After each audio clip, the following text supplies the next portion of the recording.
February the 14th.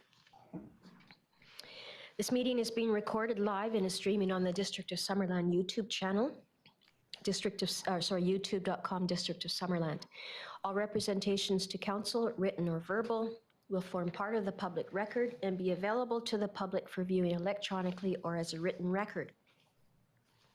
Members of the public may access the meeting or participate in the following ways.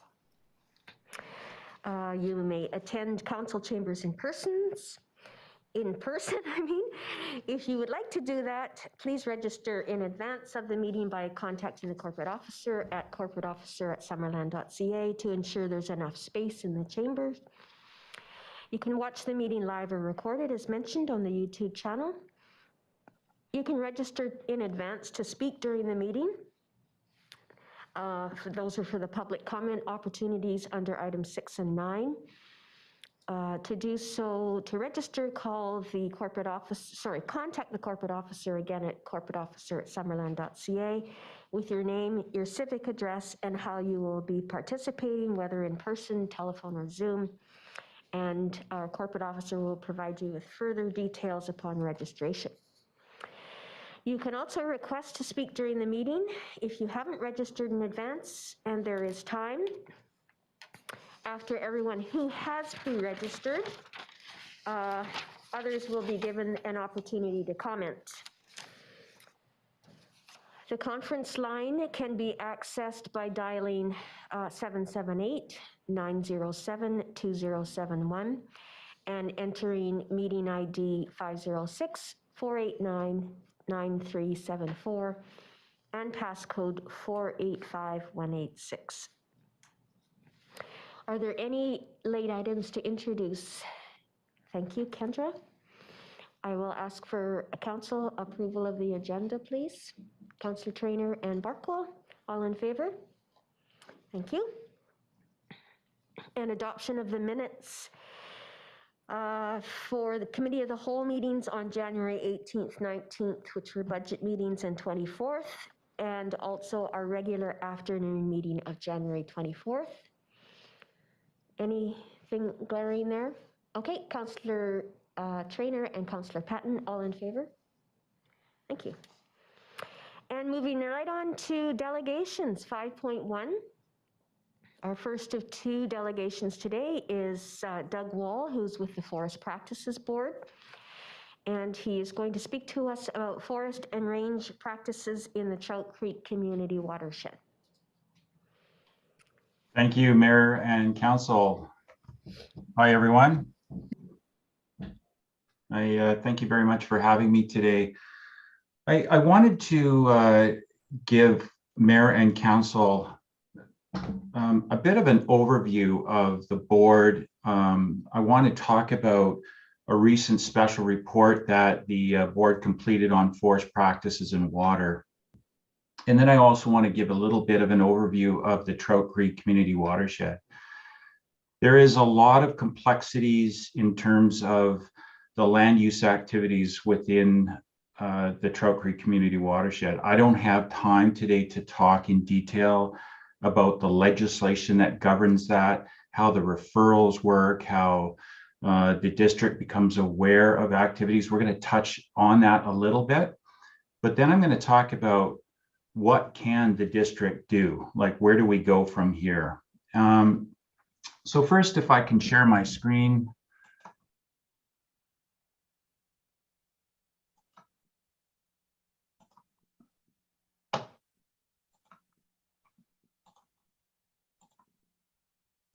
Can everyone see that? Yes, that's great. Thank you, Doug. Okay, so for the next 10 or 15 minutes, I'm going to talk, as I said, about the role of the board and issues around water. And why the subject of water? Well, in the board's experience, and the board has been established back in 1995, so we're in our 26th year. And for those past 26 years, water has been front and center in terms of the work of the board, in terms of audit results of forest licensees, complaints that we investigate, or special investigations or special reports that we do.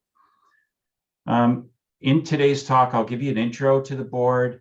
I'll give you one slide about some of the factors affecting quality, quantity, or amount and timing of flow to the district's intake.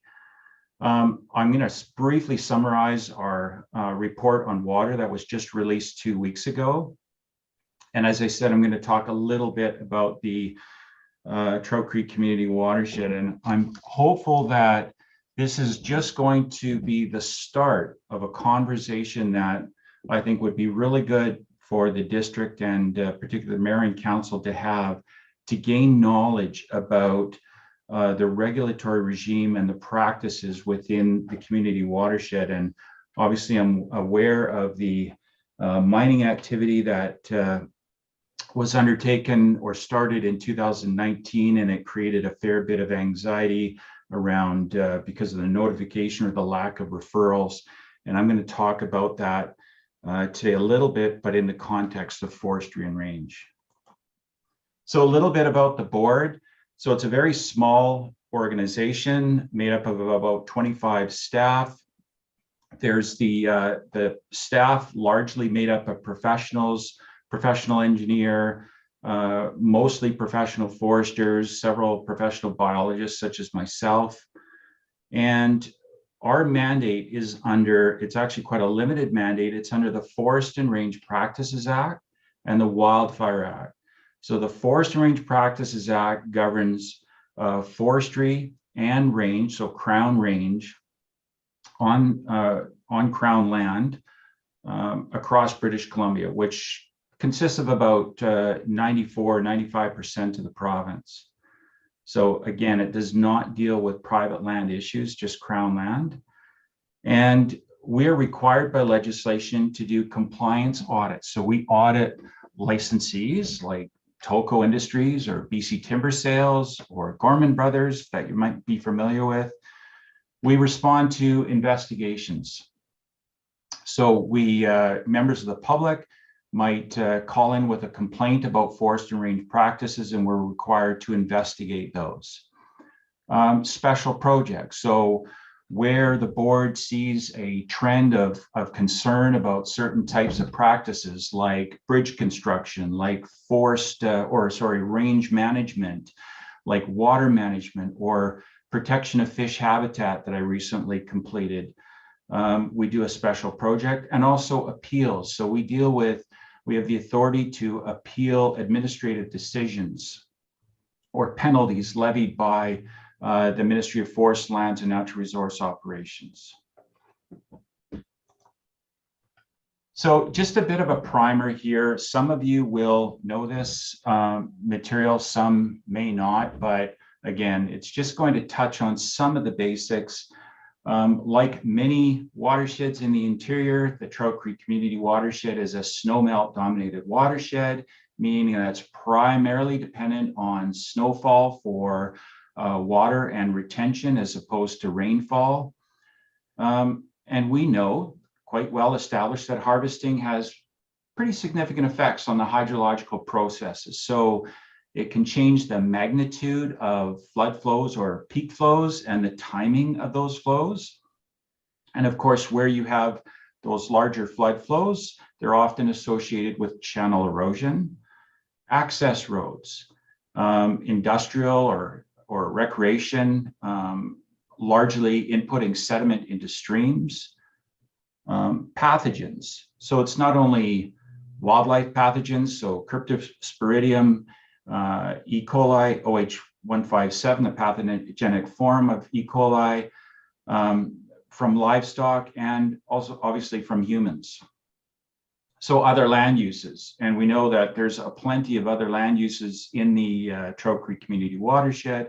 There's private land agriculture, dwellings around reservoirs, there's hydroelectric corridors, lots of recreation.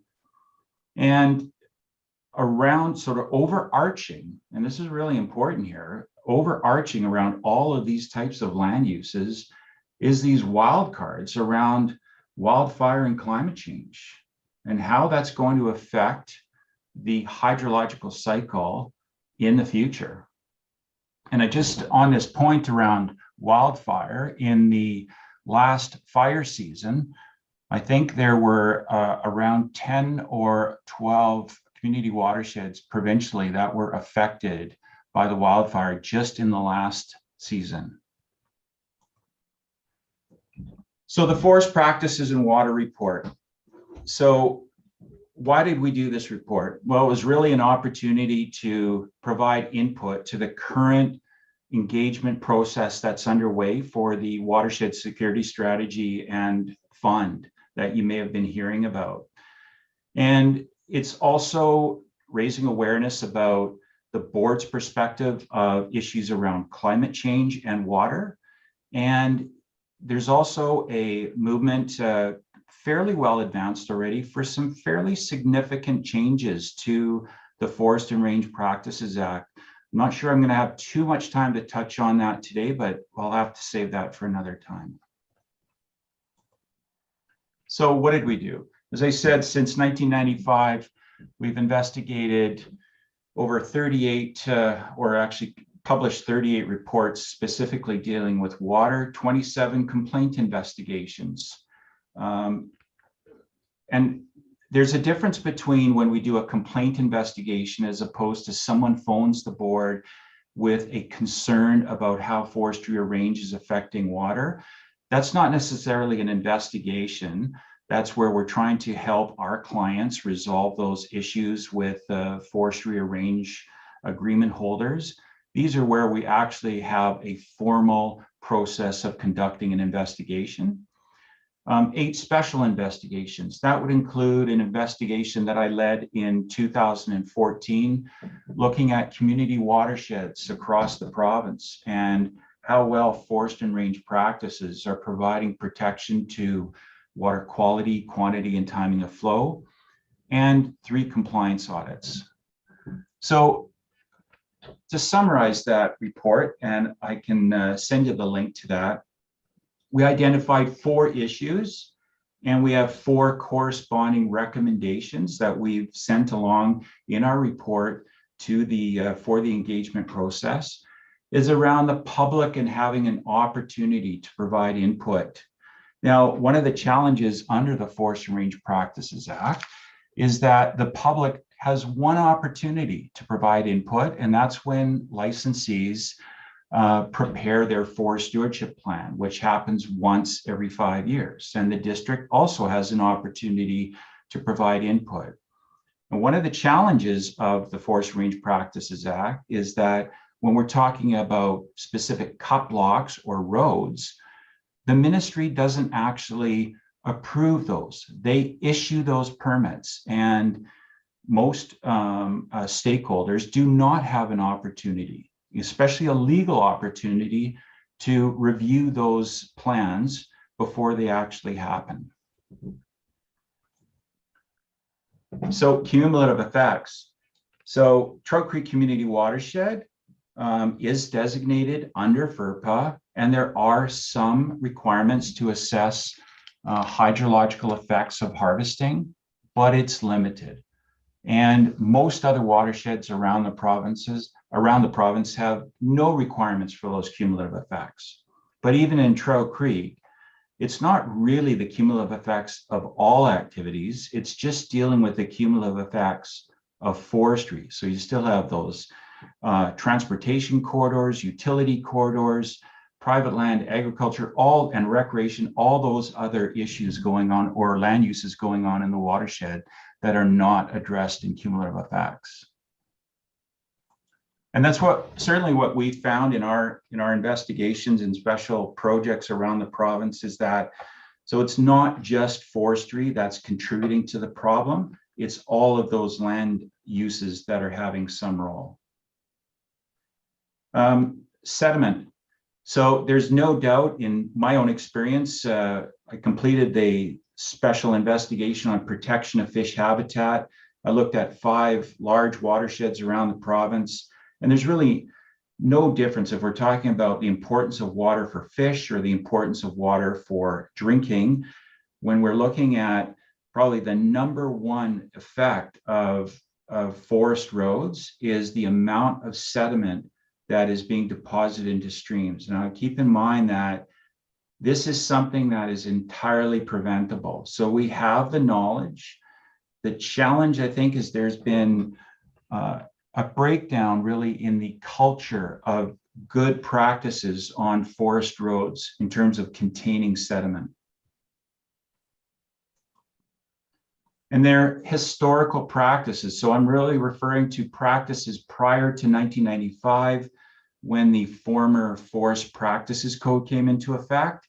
And so these might be activities that were in the 60s and 70s and even the 80s, and they're continuing to cause problems with the old roads that haven't been properly deactivated. So those are the four main issues that we identified. And again, our report has corresponding recommendations that match each of those issues that we identified. So this is a view of the Trout Creek Community Watershed looking towards the east. And you might be interested to know that there's around 466 community watersheds across the province. And the Trout Creek Community Watershed is about the top 3 provincially in terms of the percent of the area that's been harvested. So it's a significant amount of area in the watershed that's been harvested. Typically speaking, in a licensee's forest stewardship plan that they produce once every 5 years, in a community watershed, they typically propose to complete a hydrological assessment of the roads or cut blocks that they're planning to harvest. The challenge is that government doesn't see that report. They're not required to submit it. And you don't necessarily have access to those reports either. They're basically proprietary information. And that's a concern. It's a concern I've had in the investigation of community watersheds that I led. I required licensees to produce those hydrological reports in 48 watersheds.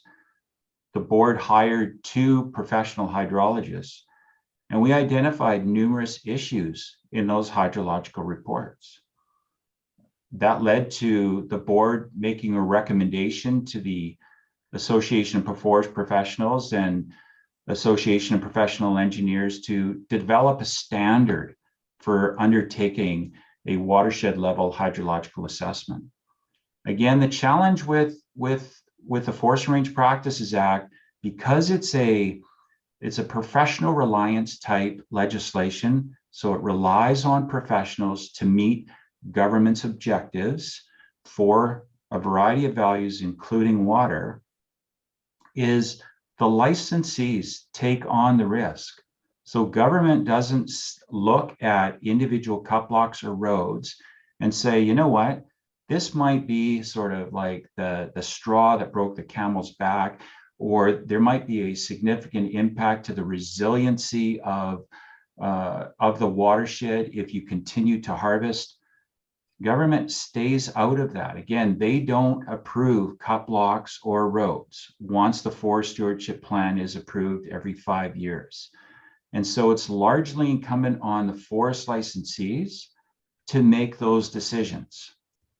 And this is where the district, and I've said this to a number of municipalities who have talked to me about these sorts of issues where under the Drinking Water Protection Act, they have a legal obligation to provide potable water to their users, but have no control in terms of what happens in the source watershed. And that's an ongoing issue. So if you look at, I'm just going to go to the previous, there's that white box here. Now I'm going to zoom in on that white box just to give you an idea of what's going on at really at the stand level. So this is out by Whitehead Lake, and you can see in the dark areas here, this is the remaining riparian retention. So the vast majority of the area on this slide has already been harvested. And the road density, I would say, in Trout Creek forest access roads is quite high.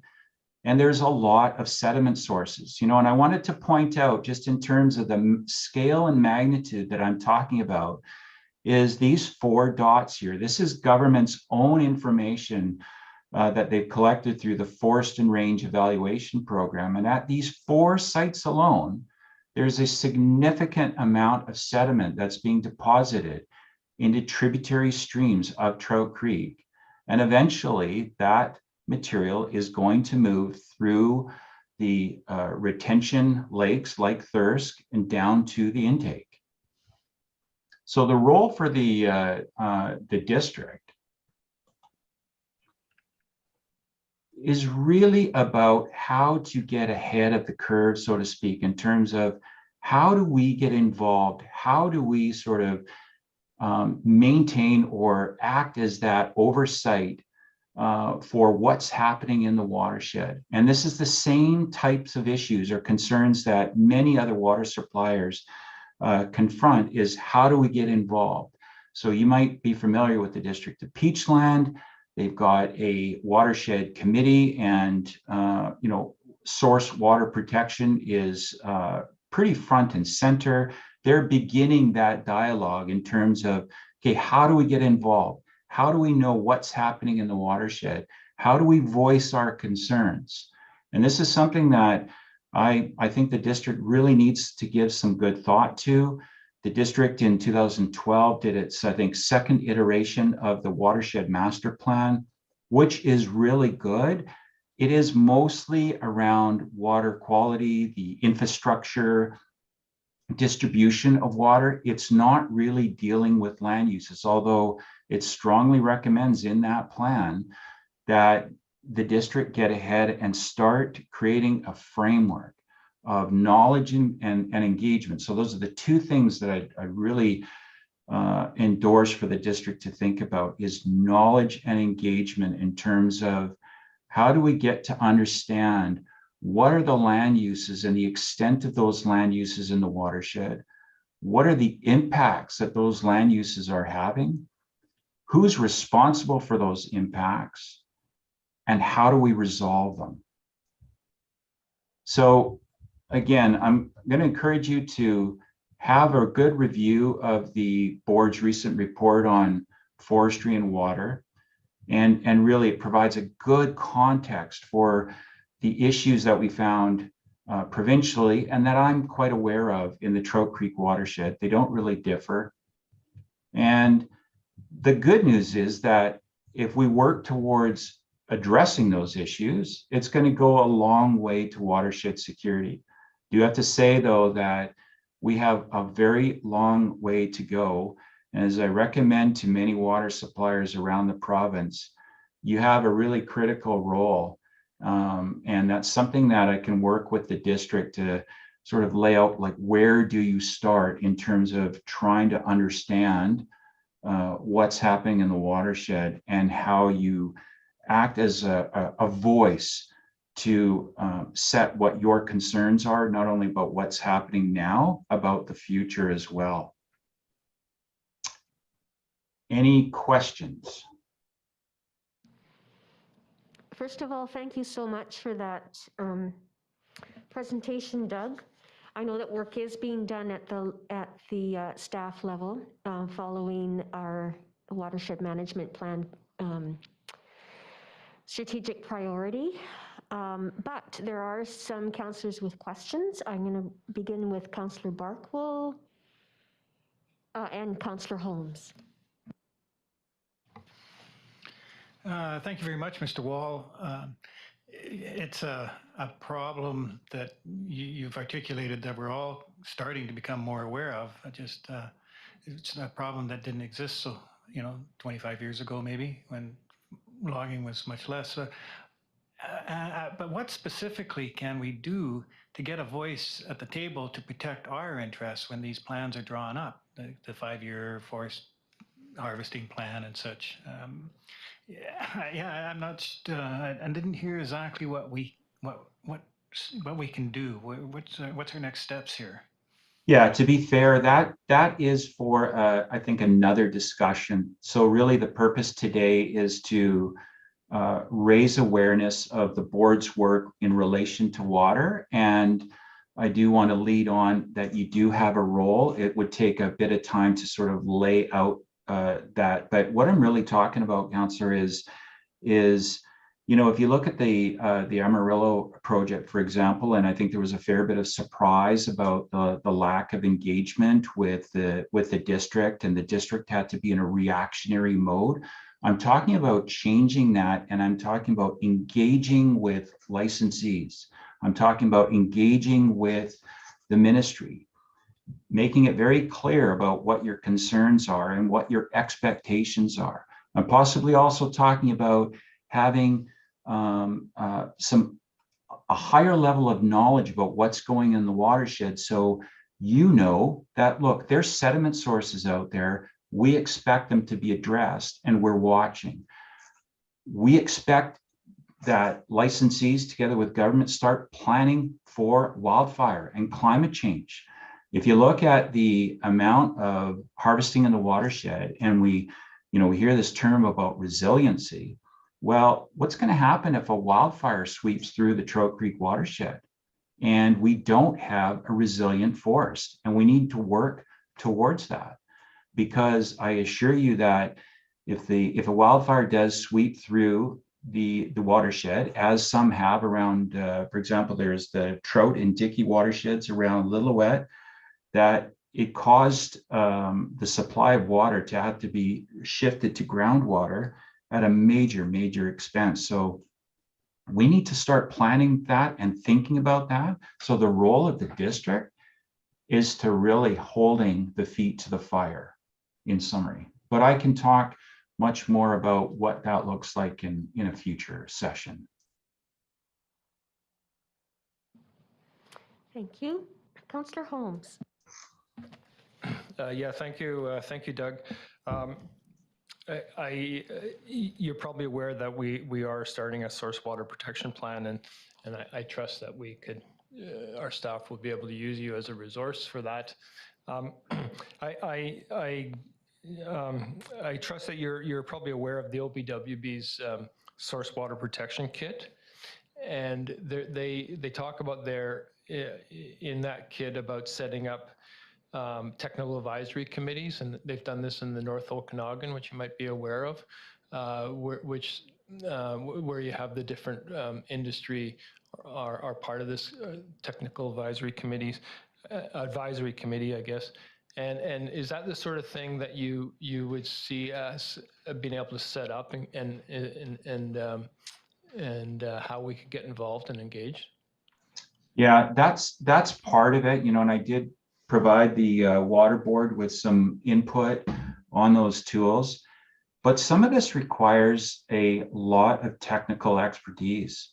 And the challenge is, so when a licensee, let's say, prepares a hydrological assessment for some proposed harvesting, it's unlikely that a technical committee would have the knowledge and experience to critique those types of assessments.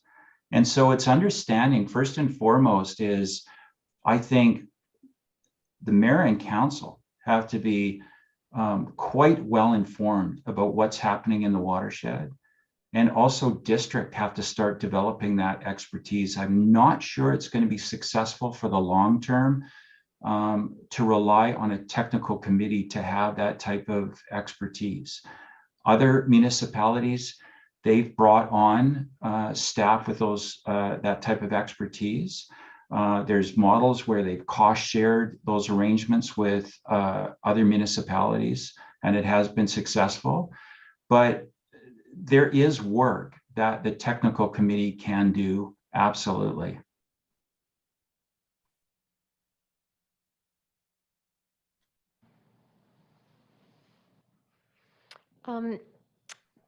I know that council is aware of this, Doug. You mentioned the Watershed Security Fund and the work that you have done to contribute to that. Our local government association is having, on February the 25th, is having presentation by the working group that provided recommendations to the provincial government on that. So I'm not sure if you're aware of that, but it might be something that would be interesting to you to attend as well.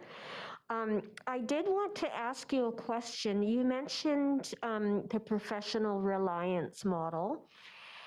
My understanding is that there's been a review and that particular model has been set aside. Is that not, am I incorrect on that? Yeah, so that's not completely accurate. So changes to FERPA have been introduced into the legislature, and what's going to happen, but it's going to be over a pretty long time frame of about 10 years. So the new legislation will bring in a term called forest landscape planning. And a landscape plan might be something like a tree farm license or a district like the Okanagan-Shuswap Forest District. And it will set objectives for a number of different values. In our board's report, we suggest that water always be a value of importance in those plans. And then what licensees are going to have to do is develop a forest operations plan, and they're going to have to show how they're going to meet all of those objectives. But I think the professional reliance model is here to stay, and it's absolutely incumbent in that context that the municipality, and I say this to all municipalities, that they strongly engage and develop those relationships with the operators on the ground, not just forest licensees, but also government and the other industrial and recreational users in the watershed, and have knowledge about what's happening in the watershed and have the ability to technically challenge and question. And that's really important, technically challenge and question what's happening in the watershed. So if you probably recall, for the Amarillo project, the district retained Don Dobson to provide some input, like to really help council understand what the issue was. Well, you know, and it's really interesting. I'll just snippet from that. You know, there's a mineral extraction project that you weren't really aware of. You know, and I thought to myself that in terms of forest access roads, because you are obviously in some areas blasting and going through bedrock, well, there's possible issues around acid rock drainage. And if you're in an area of a mine site and you're also building roads in those same areas for forestry, shouldn't you have similar concerns about forest access roads and possible contamination of water supplies? I think you should. So it's all about getting that, for staff and for council, is getting that level of knowledge about what's happening, but strongly engage the land users in the watershed. Okay, thank you for correcting me on that. It's unfortunate that we're still in this position, but like you said, that's the way it is. Does anyone else have questions for Doug? I'm wondering, now I recognize that you have a full-time job, Doug, but I'm wondering if it would be possible, well, first I'll gauge the interest of council, if it would be interesting to have more of a committee of the whole session with Doug, and so he can bring us up to date on specifics within our watershed. I've been up to the watershed with Doug before and seen firsthand the impact of poorly made and maintained forestry roads. But that was just, that was just a snippet of what's going on up there. I'm wondering if council would be interested in having the opportunity to have a larger discussion with Doug, if that's something that he's able to accommodate in his schedule. Is there interest here? Councillor Holmes. I guess I would like to hear from staff. I think I'd like to see Doug work with staff a little bit, and so we have a better idea of how it is we can get engaged and how we can get involved, rather than just kind of having a unwieldy discussion and that might go off in different directions. If we could be a bit more focused, that might be a better approach. I don't know. Well, as we have at every committee of the whole, there definitely is staff participating in that as well. So I'm not suggesting that be a closed only to council session. I'll go to you, Councillor Barkle, but first Councillor Van Alphen had his hand up. Thank you, Madam Mayor. Just a quick question through to Mr. Wall. You referenced rangeland, so are you talking about range leases with cattlemen also? Right. So I'm not sure how many range agreement holders there are in the Trout Creek watershed, but I would say that the bulk of the Crown land within the watershed is used for range. That's correct. Because I know there's been a lot of changes in that industry also with spring ranges and fall ranges, higher elevations, lower elevations, and also more intensive grazing around interface areas to help with potential fire mitigation in the later parts of the summer when that grasses do dry up, so they have the animals eat more of it, I guess. But yeah, there's some interesting stuff there also, because I don't know who assists the ranchers in that area, but I know there's been a lot of work done with electric fences, solar operated pumps for water to keep livestock out of creek areas and what have you. So I'd like to have more knowledge on this too, and maybe a committee of the whole would be a great idea. Thank you, Madam Mayor. Thank you. Councillor Barkwell and then Councillor Trainer. I'd be very interested in learning more and which would help decide what we're going to do next. I'm particularly concerned about the impact of the clear cuts on the flooding and whether we've reached a tipping point on that yet or what. And I'm very glad that Doug has brought this forward and want to pursue it any way we can. All right, thank you. Councillor Trainer. Hi, Doug. Your presentation was really interesting. To be honest, it's all kind of overwhelming when you present all these issues at once in 20 minutes. It's like, oh my goodness. So I think you know, at one point you said that you could help us.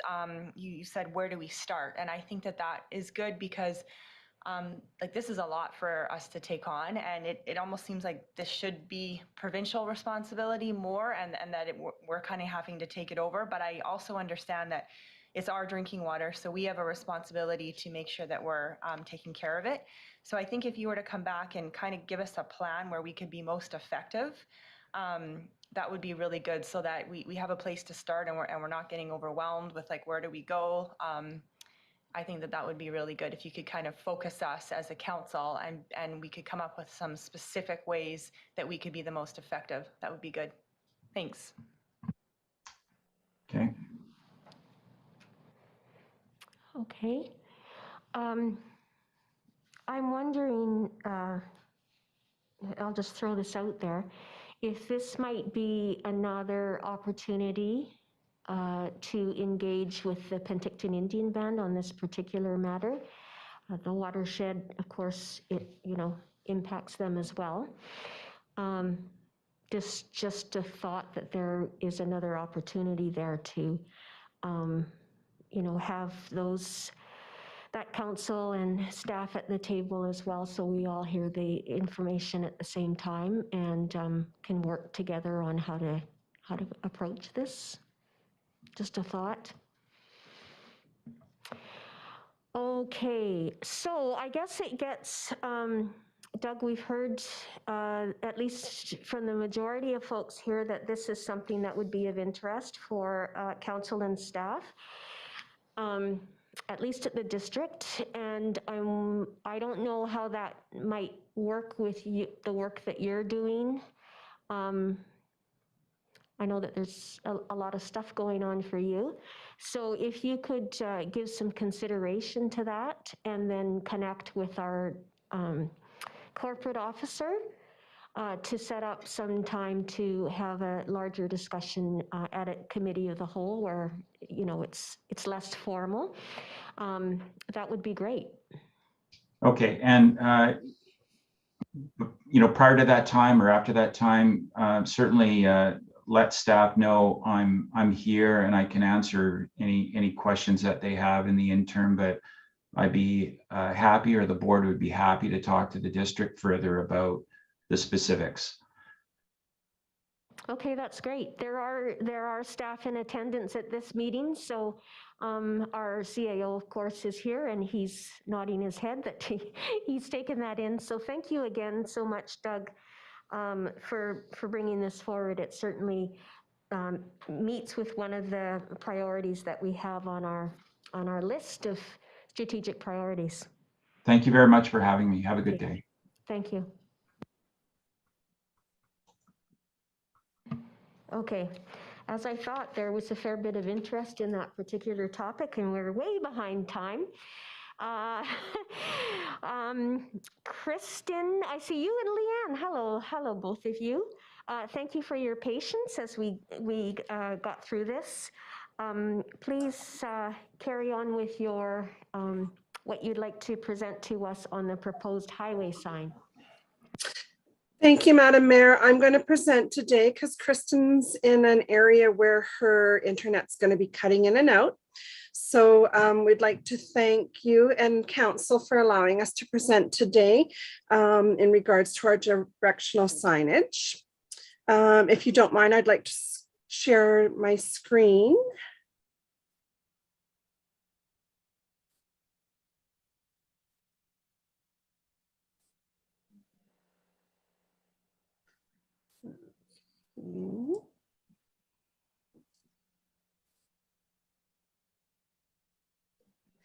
So as you guys have seen around town, we've been doing a Shop Local Winter Series, and we were provided by the BC Chamber and Government some funds. And we put in an application based on feedback from our chamber walk that we did in October. All activities must be finished by February 15th, 2022. And this fund should be distributed by March 31st, 2022. And we've had approximately $15,000 received for highway signages, which we would like to use as directional signage. We do have an option to rent signage or purchase legacy product. And we have taken in consideration the various signage options.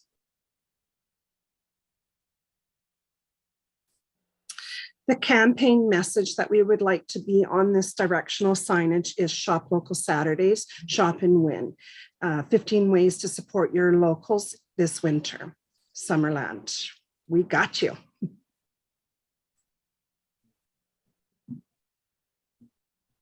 Why directional signage? Number one, expressed concern by the downtown businesses was when asked how to increase traffic into downtown.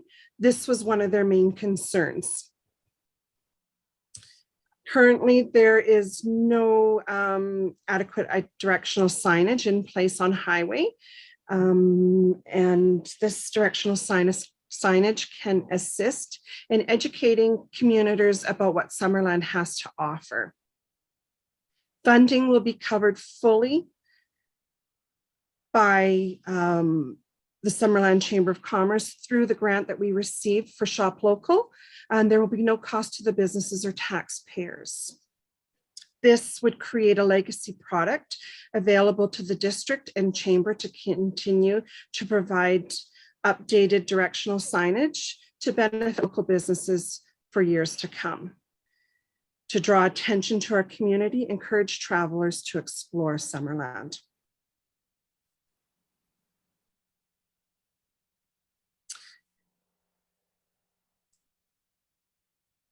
So this is kind of what the directional signage could look like. The design and construction, designed to allow Summerland directional signage branding guide, a standard 10-foot by 20-foot billboard. The sign will be approximately 3 feet above ground, built with 6 by 6 by 16 treated posts, which the posts will be permanently cemented into the ground. 2 billboards built will be in a V shape, braced by 2 by 8 planks.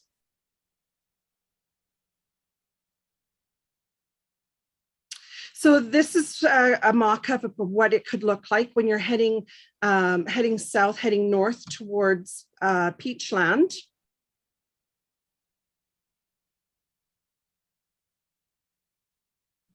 Actually, that's reverse, my apologies. This would be heading north towards Peachland, and this one would be heading south from the north end.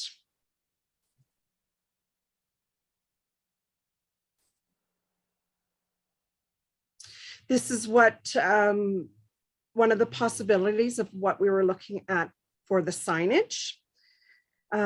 30 plus retail shops, 19 wineries, 18 restaurants, 6 kilometers waterfront trail, 5 artesian galleries, 1 historic steam train, endless possibilities.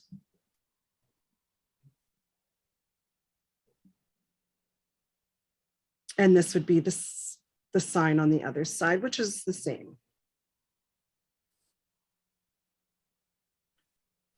Costs and responsibilities, initial cost of the purchase and install covered by Shop Local grant.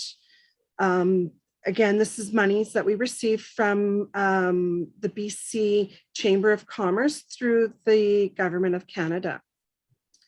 We would have the insurance, signage changes every 2 to 3 years, and regular maintenances would all be responsibility of the Chamber of Commerce.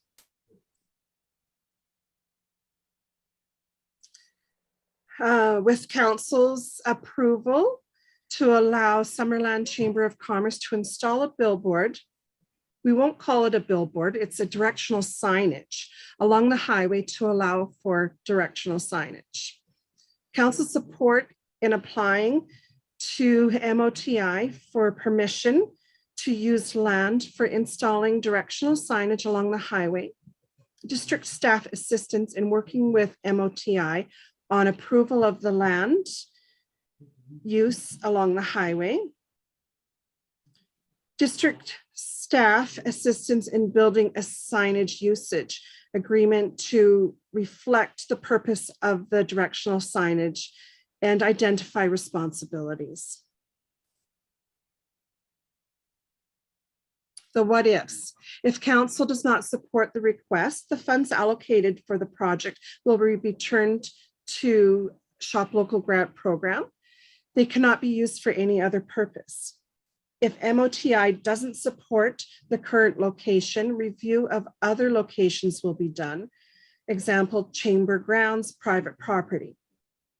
If council or MOTI have feedback on sign designs, we are open to all feedback and willing to work with the parties to come up with concept that meets all parties' objective. We see this as partnership project. What if sign is damaged or requires repairs? The chamber will be insuring the sign as part of the initial investment. The project will continue to fall in the chamber's books unless another agreement is reached in future. The next step is to complete the purchase by grant deadline. So we have a grant deadline of February the 15th.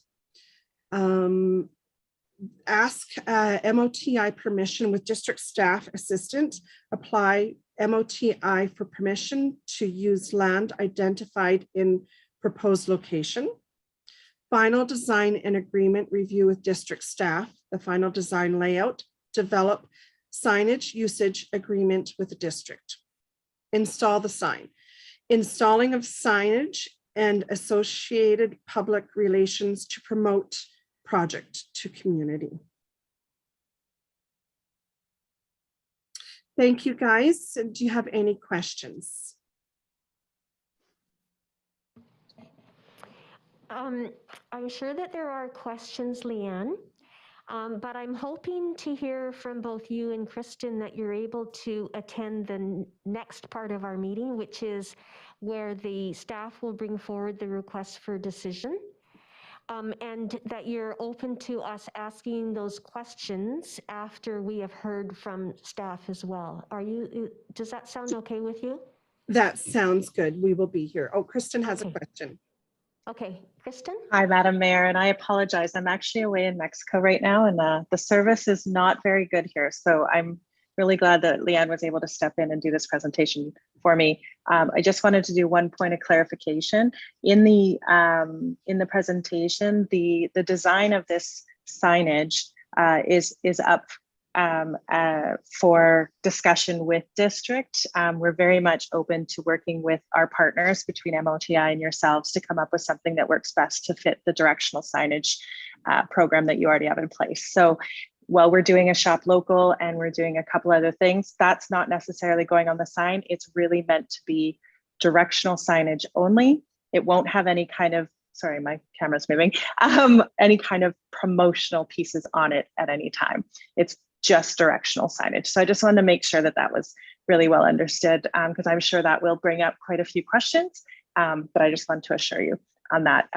I am able to stay for the next staff presentation as well, so you can ask questions then as well.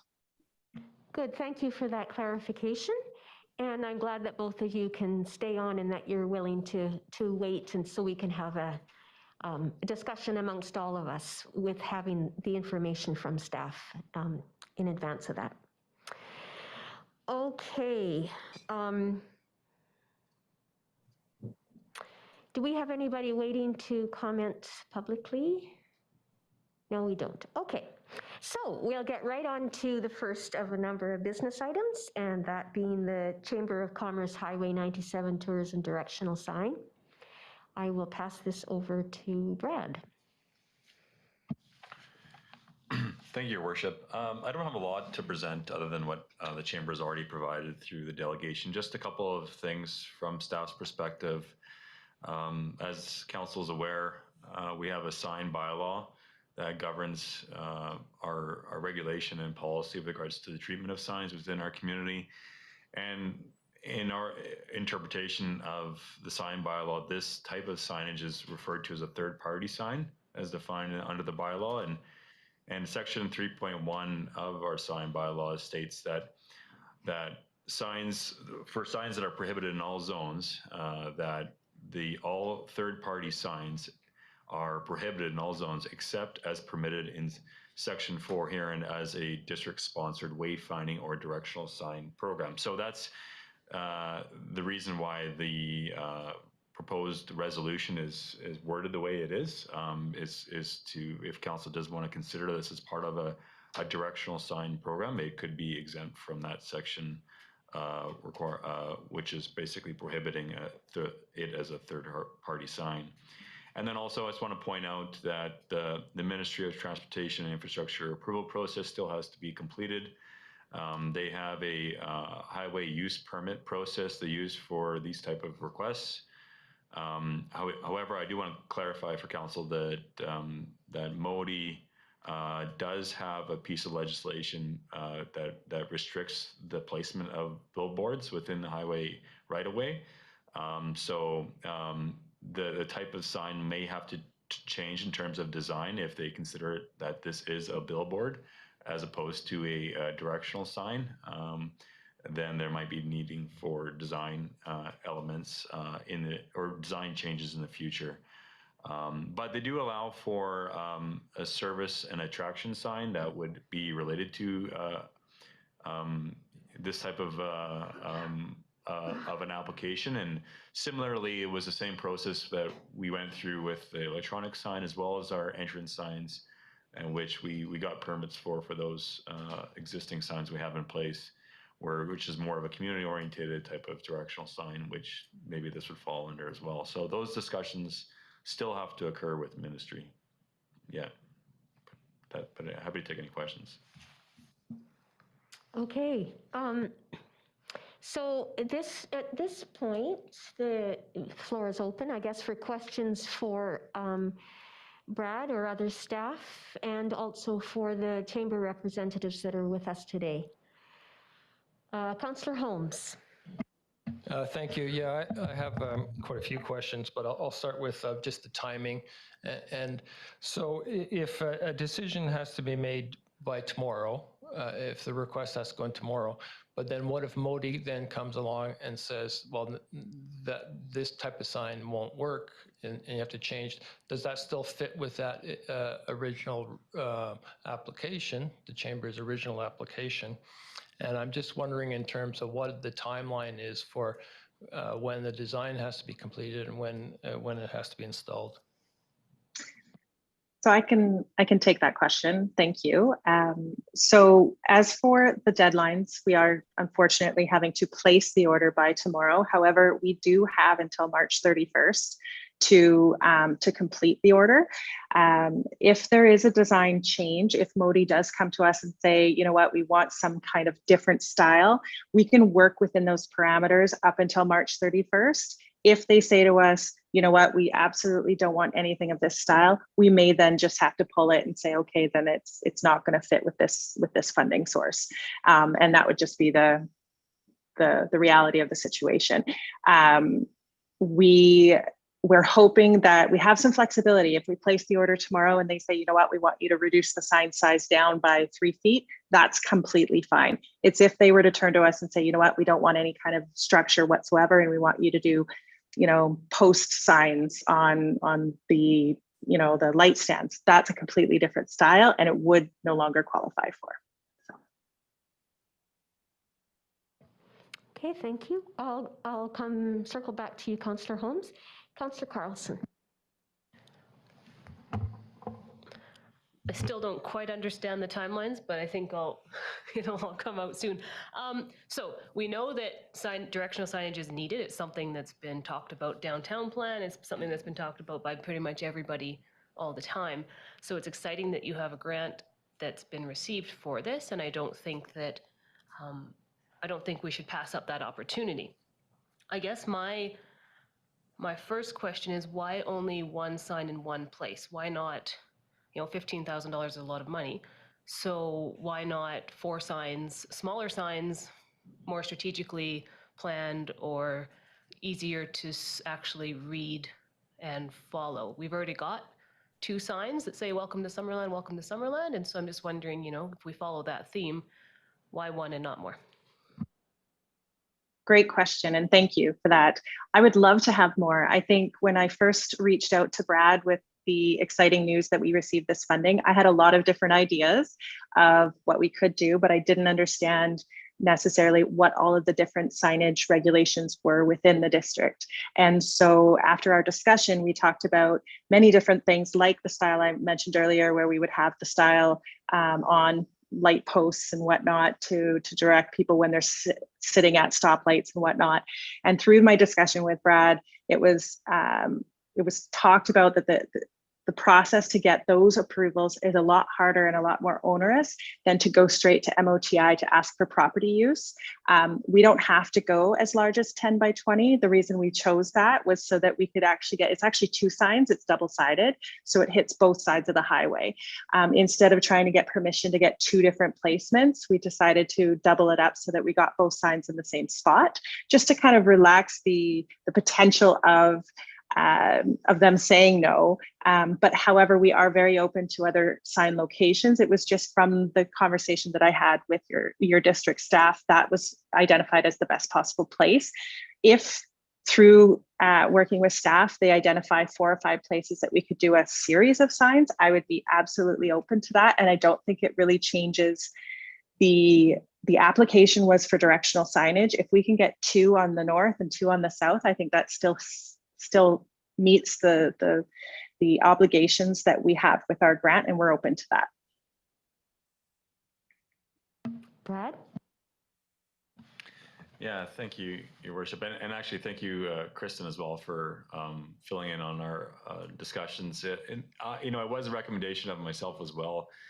A lot of this, my recommendation came from the discussions we've had at the Downtown Neighborhood Plan Task Force, where there was a specific need for directional signage at Rosedale off the highway. That was indicated from the Downtown Neighborhood Plan Task Force that's an intersection that needed special gateway entrance signage to direct people from the highway corridor to the downtown core.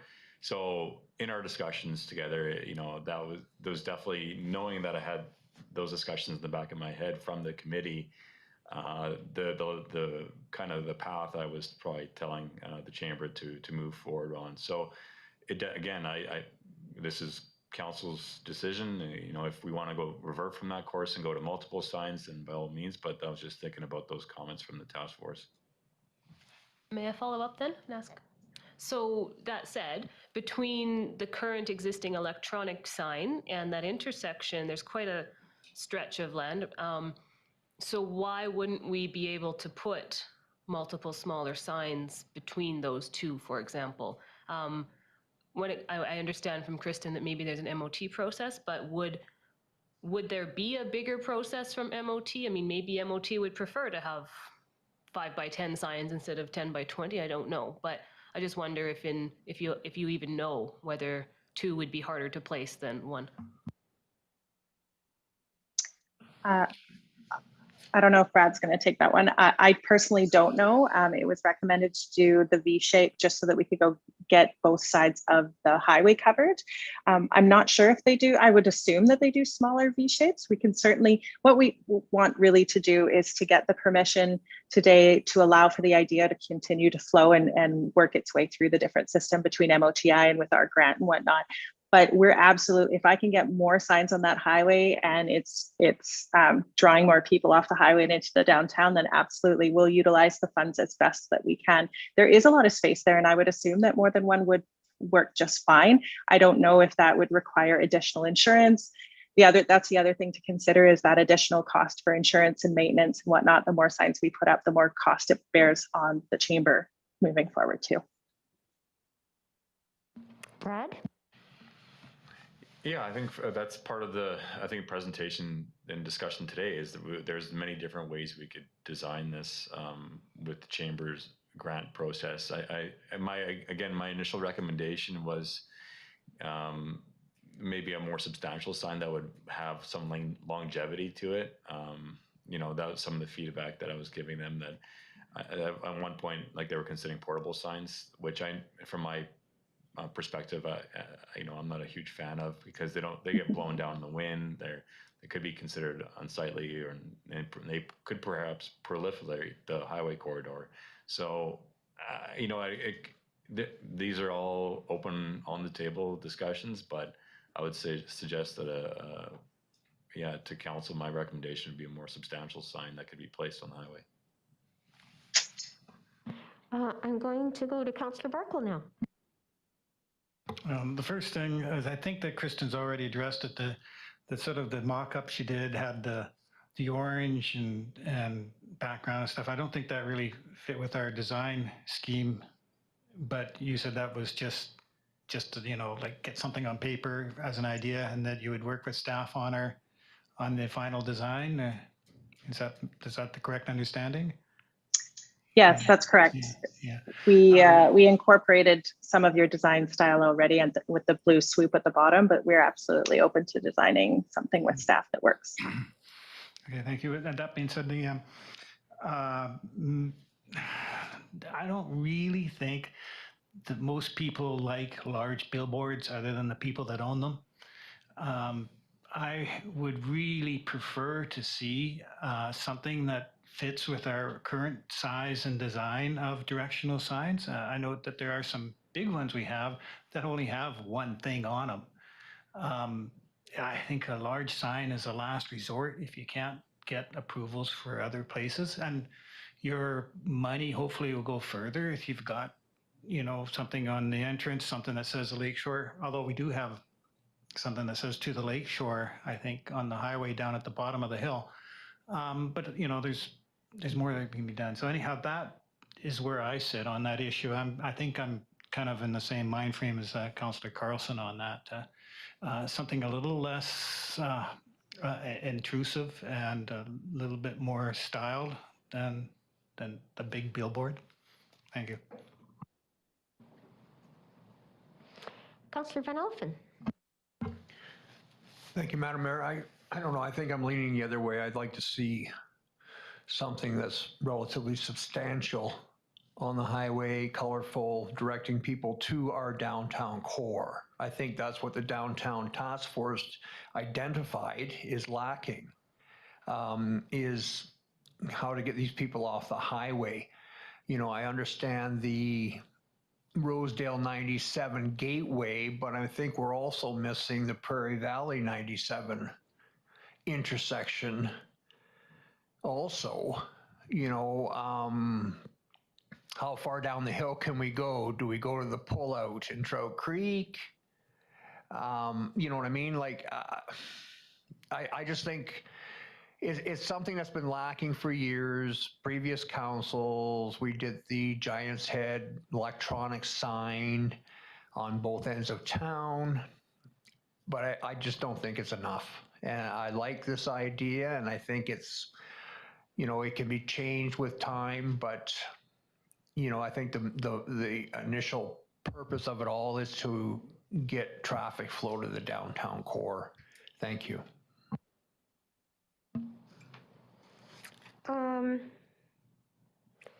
Okay, before I go back to you, Councillor Holmes, I have a couple of questions and comments. I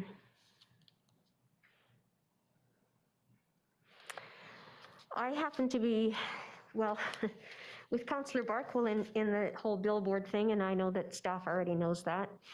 I absolutely detest the billboards, the billboard size that you see as you enter communities to the north and south of us. Having said that, though, if we were to have some modification in the size so that it didn't look like a billboard, I know that it, well, you can't get away from it. When it's 10 by 20 and it looks like a billboard, it is a billboard. And I would like to see something that is more in line with the directional signage that, the wayfinding signs that we have worked so long and hard on in developing within Summerland. And I know that they're all downtown and it's not on the highway, but I like that cohesiveness.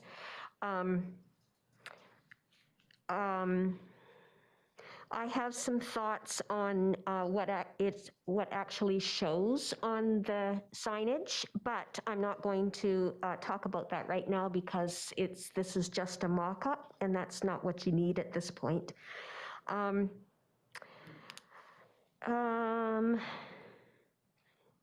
Money for. Oh, I wanted to ask you a question. In the presentation, you mentioned that your thought at the chamber is to have the signage changing every 3 to 4 years. I'm wondering where the funds, like if you're going to have a line item in your budget every 3 or 4 years to make those changes. If this, So I can address that billboard question. kind of concept flies. Yeah, absolutely. Thank you, Madam Mayor. I would say, you know, every 3 to 4 years is what they recommend with this style of billboard to replace them. However, it's not necessary. I just, from a marketing standpoint, I would suggest that it may look to be needed to be updated every 3 to 4 years to follow with the messaging of the city and your branding and everything else, as well as what's going on with tourism in the community. You may want to have it remain fresh every 3 to 4 years was our idea. We could put something on now that has a longer lifespan of up to 10 years for the skin, is what they call it, the actual ad material that goes on. Every 3 to 4 years, yes, we would have it in our line item. However, we would have to look at whether that goes under our tourism and or our chamber budgets and what that looks like with responsibilities. Again, we want to still work with the district to see what that all looks like. It really just depends on how this all flows. If the city is interested, or sorry, the district is interested in working with us on this, then that's kind of the next stage, is getting the order placed with the sign company of whatever the size is, and then working on the agreement. That's a piece that Leanne spoke to in the presentation, which was working together on an agreement on how this sign is going to be used. We want to make sure that it is a legacy product, but we also want to make sure that it maintains its usage when, you know, myself and Leanne are gone from the chamber and others are gone from the district. It remains a legacy product that they can use for many years to come for the purpose of signage, sorry, directional signage only. And that's a really big piece for us, is that this isn't meant to eventually become a promotional billboard. That's not the intention whatsoever. So we want to work with you guys on that. Thank you. I'm going to go to Councillor Holmes and then back to Councillor Carlson. Yes, thank you. So first, if I may, just give my comments on the design. First of all, I think the text has to be sans serif. I don't think you can read serif font in a car from a distance at all. That's why all highway signs are sans serif. To me, it looks too cluttered.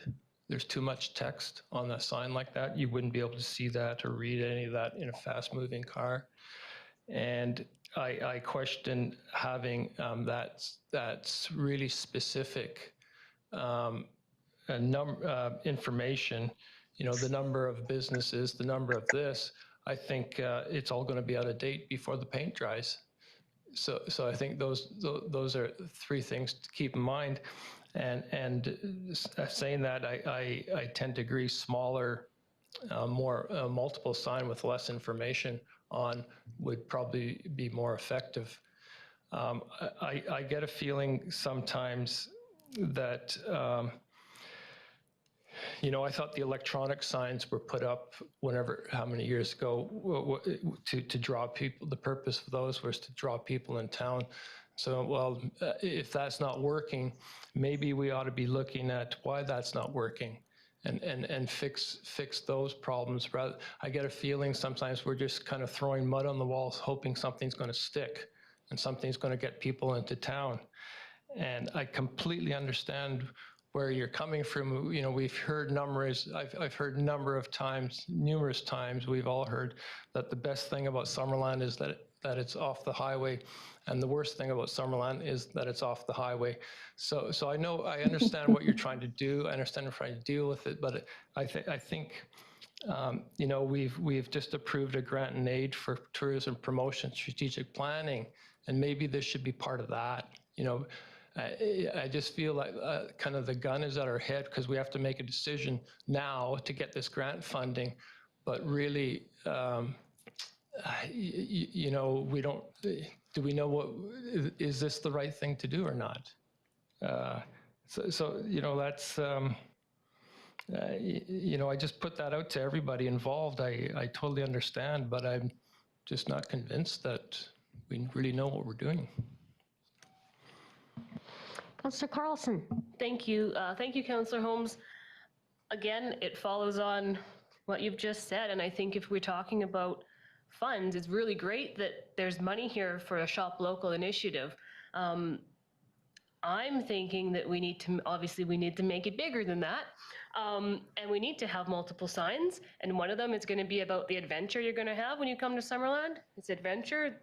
Come to our new adventure playground, climb Giant's Head Mountain, ride the steam train. Those are things that people want to go do. And those are the things that are going to draw families off of the highway. Environment, come use our EV charging stations, come check out our new solar array. We won this climate award, sustainability award. Summerland cares about the environment. And then we need to have the one about shopping and the one about food. And that would be just me throwing an idea out there.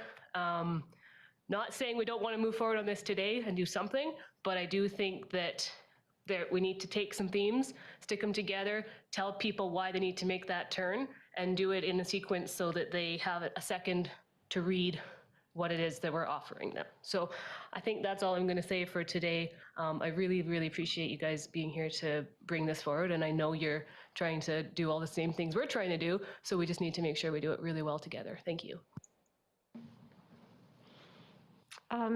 Just one final comment. I'm not going to comment about the sign. I said a few minutes ago I wouldn't do that. My thought is that if we're going to have, if the whole intention is to bring people downtown, then a photograph of a private property that is not downtown doesn't really make any sense to me. Having said that, though, why do you even need a picture at all? The whole idea is to get people down so they can experience the wonder of downtown Summerland and all of the, you know, all of the things that are in the outlying sections of Summerland as well. So that's that. Unless there are any other comments or questions. Oh, Kristen, please go ahead. Thank you. I just wanted to clarify, when we put together this proposal, when Brad and I had discussed it and Leanne and I discussed it, what we put together for a mock-up was only a mock-up. We absolutely recognize that we have partners to work with to come up with something that fits with the intention of the project. So please don't get too caught up in the pictures or the text or anything like that. It absolutely will not be that at the end, but in order to give you guys a visual of what it could look like on the street and that type of thing, that's what we did, is we put it together as a mock-up. That was our intention with that, and truly just that. However, having said that, the intention of the 30 restaurants, the 18 wineries, the yada, yada, yada, that was actually intended to be multiple signs, was our vision at first, so that when you're driving in, you see 30 restaurants, 15 wineries, 20 this, and it gets you excited about things that you didn't even realize Summerland had. And then you get the next sign where it says turn right for all these endless opportunities. That was our intention at first. It was through conversations with district staff as well as council, our board and whatnot, that we thought, let's just make it simple and just do one sign. But if the city's intention or preference would be that we did a couple of them, absolutely, that would be mine as well. Leanne's shaking her head, absolutely, because that was our original thought. And that's where we came up with that whole 30 restaurants, 18 wineries, 6 kilometers, because when you see those things and you've never been to that community, it kind of stops you in your tracks and goes, oh, I didn't know I had 6 kilometers of trail. I want to go there. So that was the intention of that. But please know, we are absolutely open to the design elements. We understand that this is a lot to ask in a very short period of time. Unfortunately, we couldn't get to you guys sooner to give you enough of this to make a decision sooner. When we got the grant funding, we were quite shocked that we were able to accomplish this, and we wanted to get this out to you as soon as possible. Unfortunately, we were working with very short deadlines, but there's still a lot that needs to be decided. We just need to know that the city wants to work with us, or sorry, the district wants to work with us to see this come to light. Okay, thank you for that, Kristen. I think we've talked enough about this. I am going to ask for, Councillor Barkwell? I was just going to put the motion forward. Please, thank you so much. That council supports the Chamber of Commerce proposed sign located on Highway 97 as a third part, or let me rephrase that. The council support the Chamber of Commerce proposal for signs located on Highway 97 as third party signs for a district. Let me put my glasses on. Sponsored wayfinding or directional signage in accordance with sign bylaw number 213 26, and direct staff to work with the Chamber in gaining Ministry of Transportation and Infrastructure approval of the signs placement. Thank you. So the change was the plural. Plural. Yes, yeah. okay. Leave that possibility open. And Councillor Patton, you're seconding? Okay. I think we have had adequate discussion on this. Would you agree, Council? Okay. I'll call the question. All in favor? And none opposed. Thank you. Thank you. That carries unanimously. Oh, sorry. One brief follow-up from Councillor Carlson. Thank you. I think it's important also that we talk about how we brand Summerland and if we do have a proper slogan logo, because it seems to change quite often. And I don't think that that's something we've actually properly dealt with in the last few years or, decades.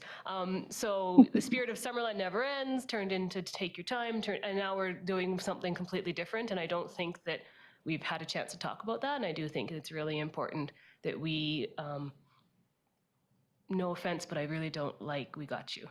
That's just why I put it out there, because it's the third or fourth one I've seen in the last 5 years, and it's the first one that makes me go, oh, I'm not sure if that's how I really want to brand my community. So I know that's not necessarily up to council, but I do think we should have that conversation if possible. Thank you.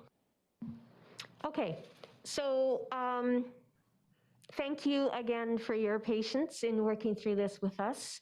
And you have the full support of council to work with district staff. And good luck in the process coming forward. It'll be interesting to see what comes up. Thank you Okay. so much. Thank you. Thank you, Madam Mayor and Council. You're welcome, Leanne. Enjoy your time at Kristen away. Thank you. And, thank you, Brad, for your continuing engagement with the Chamber. It's really Yes, thank you, Brad. All right.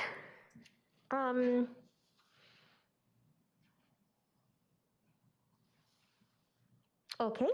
7.2, letter of support for the Okanagan-Similkameen Stewardship Society. And I think that's Kendra. Yes, it is. Kendra. Thank you, Madam Mayor. So the Okanagan-Similkameen Stewardship Society is requesting a letter from Council in support of their application to the Okanagan Basin Water Board for their community-based approach to yellow flag management and riparian restoration in Summerland project. The Society is seeking funding from the OBWB to engage approximately 200 Summerland residents in a strategic yellow flag iris management project along Eneas Creek. The Society is wanting to remove yellow flag irises along sections of the creek, as well as provide information on invasive plant management, encourage residents to report invasive plant locations, and manage invasive plants on their property by conducting site visits or providing invasive plant management plans to those that are interested. And Leah McKinnon, she's a stewardship biologist with the Society, is on the line for any questions council may have of the applicant. And with that, I'm happy to take any questions. Great, thank you for that. Questions, Council? Councillor Holmes. Yes, thank you. So my question, a two-part question, I guess, is do you need all property owners along the creek to participate in this project for it to work? And if not, then how do you ensure that it just doesn't, the spread doesn't continue? And will you need the support of the district to get people participating? Thanks. Leah, I'll deflect that question to you. Okay, thanks for the question. Ideally, we would have everybody along the creek on board and wanting to manage yellow flag on their properties. It is currently not a problem in all areas of Eneas Creek. So it's mostly a problem further north-ish up in the Garnet Valley. And it doesn't go all the way to the reservoir either. So it starts, we're pretty sure we know which about where it was planted, and it was purposely planted by a landowner before it was labeled as a noxious. It's a very pretty plant, so it was sold as a garden variety. So there's a few properties that have a really bad infestation, and then further down the creek there's a spotty infestation of yellow flag. So we already have 2 of the 3 landowners where the infestation is really bad that are on board and want to control the yellow flag on their own properties. And we're really hoping that between our society and the 2 landowners that are already there, they'll be able to talk to their neighbor and get them on board. So, I mean, that's in a perfect world. If the other landowner isn't interested, then there will still be a source infestation, so it will remain a problem. But we will be able to significantly reduce the amount of seeds that are coming down into the rest of the creek. So it should slow the infestation along Aeneas Creek. It should still be a worthwhile project, but whether or not we'll manage to get rid of every single plant, every single plant of any invasive species is pretty unlikely. So we're probably not looking at totally getting rid of all yellow flag, but making a start at it. And the second part of your question, yes, thank you. Sorry, was about district support. Yeah, and what district support? Yeah, and we really want to work with willing landowners who are interested in managing the yellow flag on their properties. So we're not looking to force anyone to. It's really going to be an informational campaign and reaching out to willing landowners. So we're not looking for ministry to support to help us force people into anything they're not interested in. Okay. Councillor Van Elfen. Thank you, Madam Mayor. Hi, Leah, Marty, your favorite chicken farmer. I've had wonderful experience with this society on our property, fencing, and last fall, summerish, we planted all those trees along the creek. So looking forward to this spring. Question actually, would we be able to put out like permanent signage at the entrance of Garnet Valley identifying what it looks like, what this plant looks like, and just be aware of to other landowners that may not be aware, and maybe just to help that educational part of it, just so people know how to identify it, and and telling them that it is a noxious weed that shouldn't be there. Maybe that'll help with eradicating it. Thank you.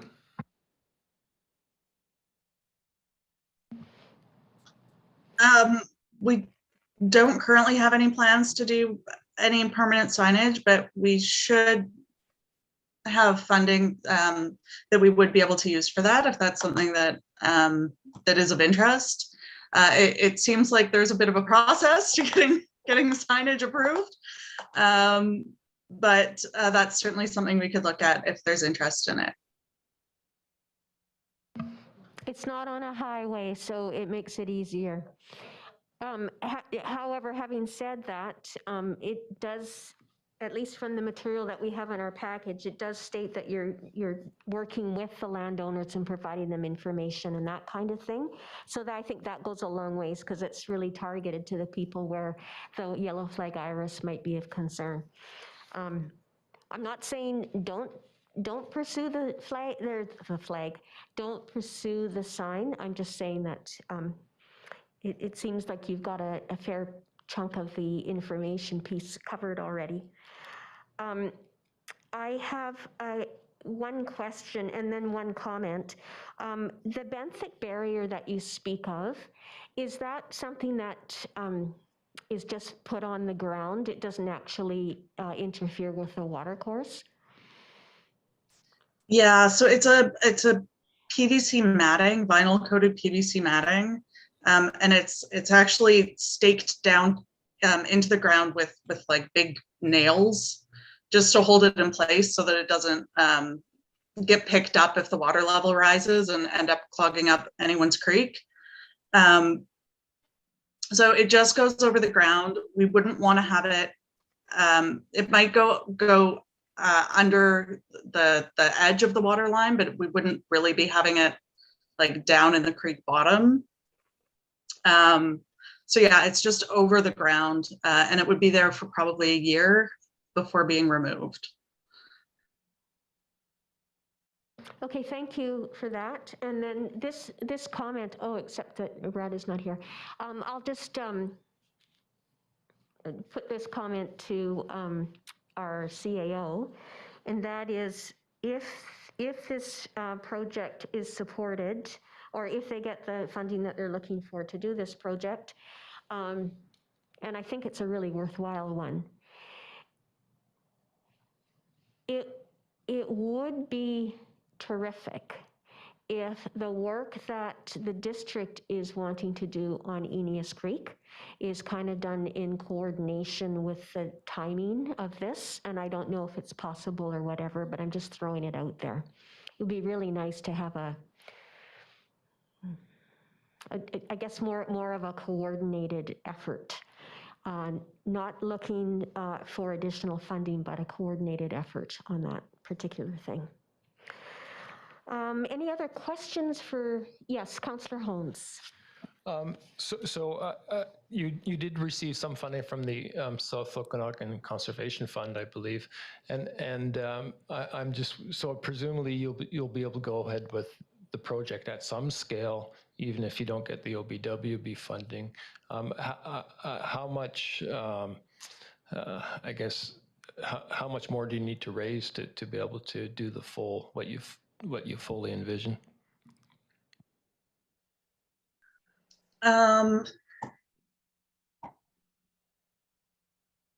So our OBWB application is also including some educational outreach workshops that are not just located in Eneas Creek.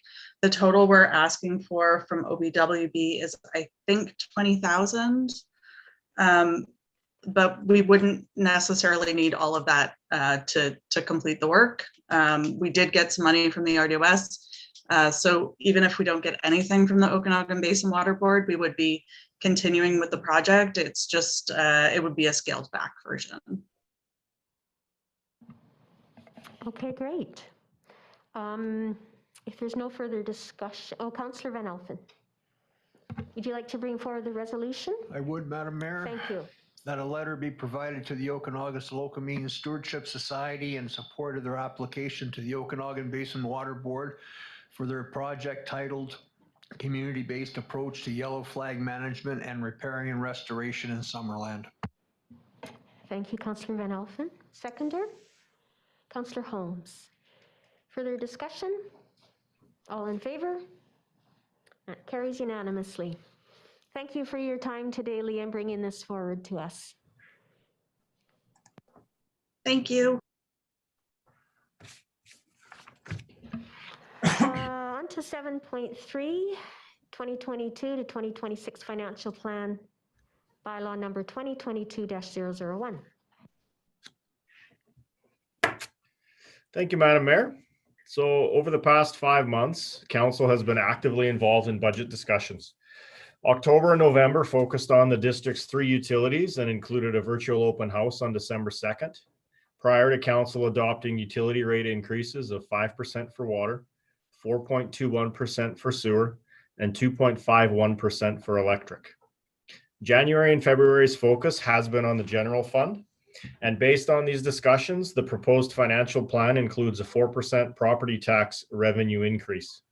The general fund budget was presented to the public at the district's February 3rd virtual budget open house.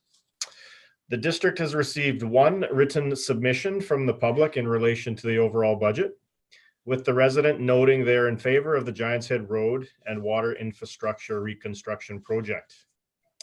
Now, the financial plan before Council includes 2 alterations from the original budgets that were presented at those open houses. The first change is based on request for proposals received for the wastewater treatment plant UV disinfection upgrades. The capital budget has been increased from $280,000 to $352,000, and that project is fully funded by DCCs as costs did come in higher than originally budgeted for. The second change relates to washroom upgrades at Rotary and Peach Orchard Beaches. The original general fund 5-year capital plan included these two projects to be budgeted for in 2025 at a total cost of $280,000, all to be grant funded. In 2021, so last year, the district had applied for a grant which we were unsuccessful for. However, we were recently notified that additional funding was being allocated to that grant program and that our submission was now approved.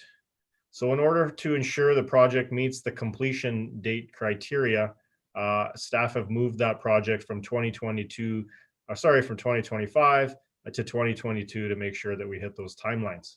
And again, that is $280,000, 100% grant funded. The overall impact of this financial plan to a residential home assessed at $791,469 is $168 annually, or $14.01 monthly. The increase is broken down as follows. So property taxes, $67, water, $41, sewer, $18, electric, $42.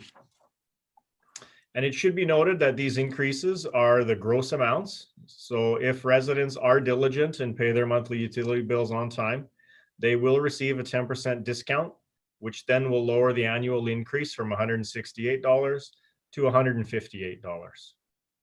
So with the public engagement component now complete, the district's 2022 to 2026 financial plan bylaw is now ready to be considered by council for first three readings. And that concludes my presentation, Madam Mayor. Thank you, David. Any questions on this? Not really any surprises. Councillor Barkwell. So implicit in all this is that our the ratio of the multiplier, you might call it, for the various classes of property taxes will stay as in previous years? Through Madam Mayor, the property tax rates and the multipliers and all of those fund tax calculations will be brought before council in probably the next month. And at that point, council will have those discussions as whether or not they want to continue to set the multipliers where they're at or where they've been historically, or if any changes wants to be addressed.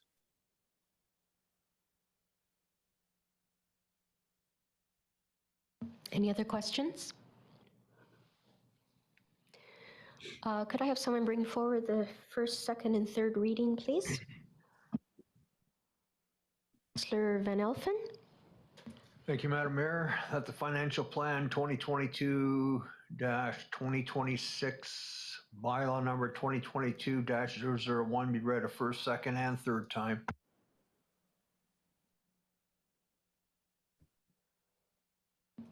Thank you. Seconder, Councillor Patton. All in favor? Great. Thank you.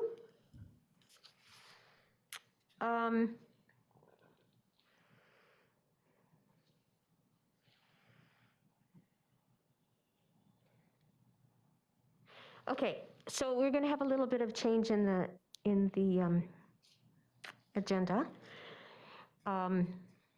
We're going to temporarily skip over 7.4. We'll do 7.6 and 7.7. They're short. And then have a break, and then we're going to double back to the 7.4. If we don't have enough time to discuss that, then we will defer the remainder of the discussion to this evening's agenda, which is really light.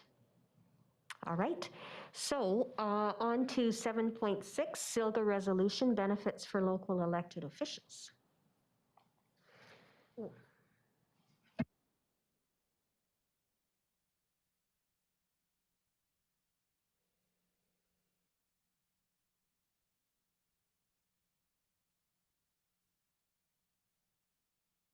Sorry, Council, I need to bring this up on my computer as well.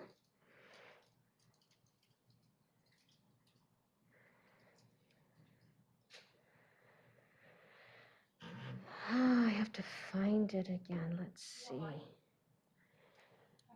No, the background piece of this, but thank you.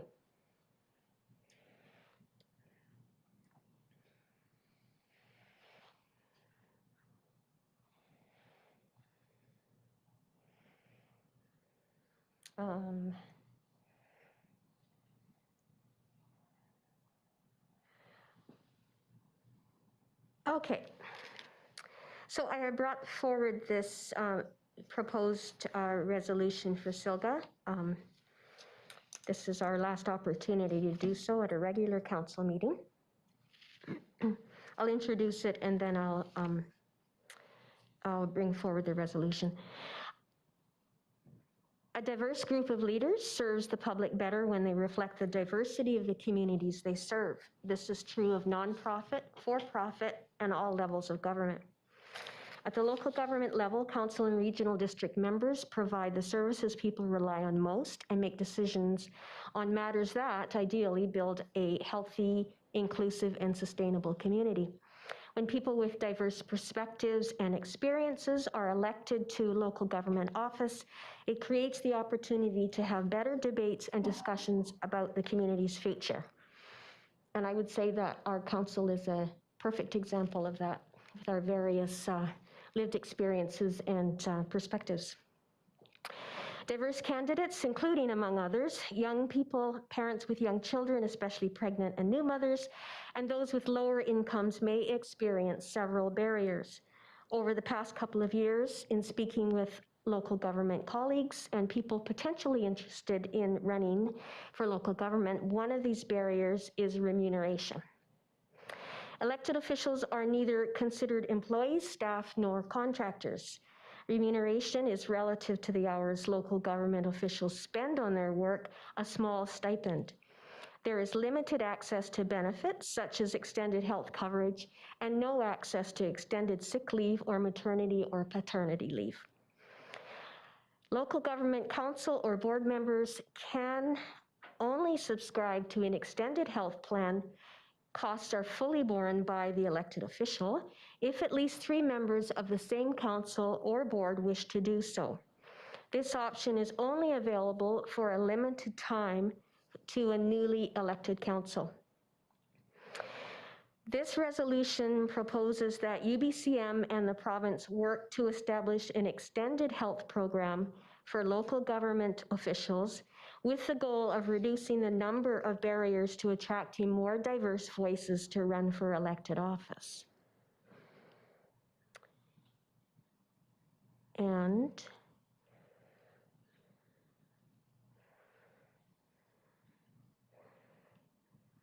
of course, now I can't find the resolution. Could I have you read the resolution out as I presented it?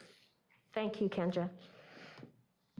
So the resolution reads, whereas one barrier to attracting a diversity of candidates to local government participation is the low compensation received by local government elected officials, and whereas benefits typically available to public servants at all levels of government are not readily available to local government elected officials, further widening the gap between elected officials and other public servants or private sector employees, be it resolved that the Union of British Columbia Municipalities work with the Province of British Columbia to establish an accessible benefits program for local government elected officials to support attracting diverse local government candidates.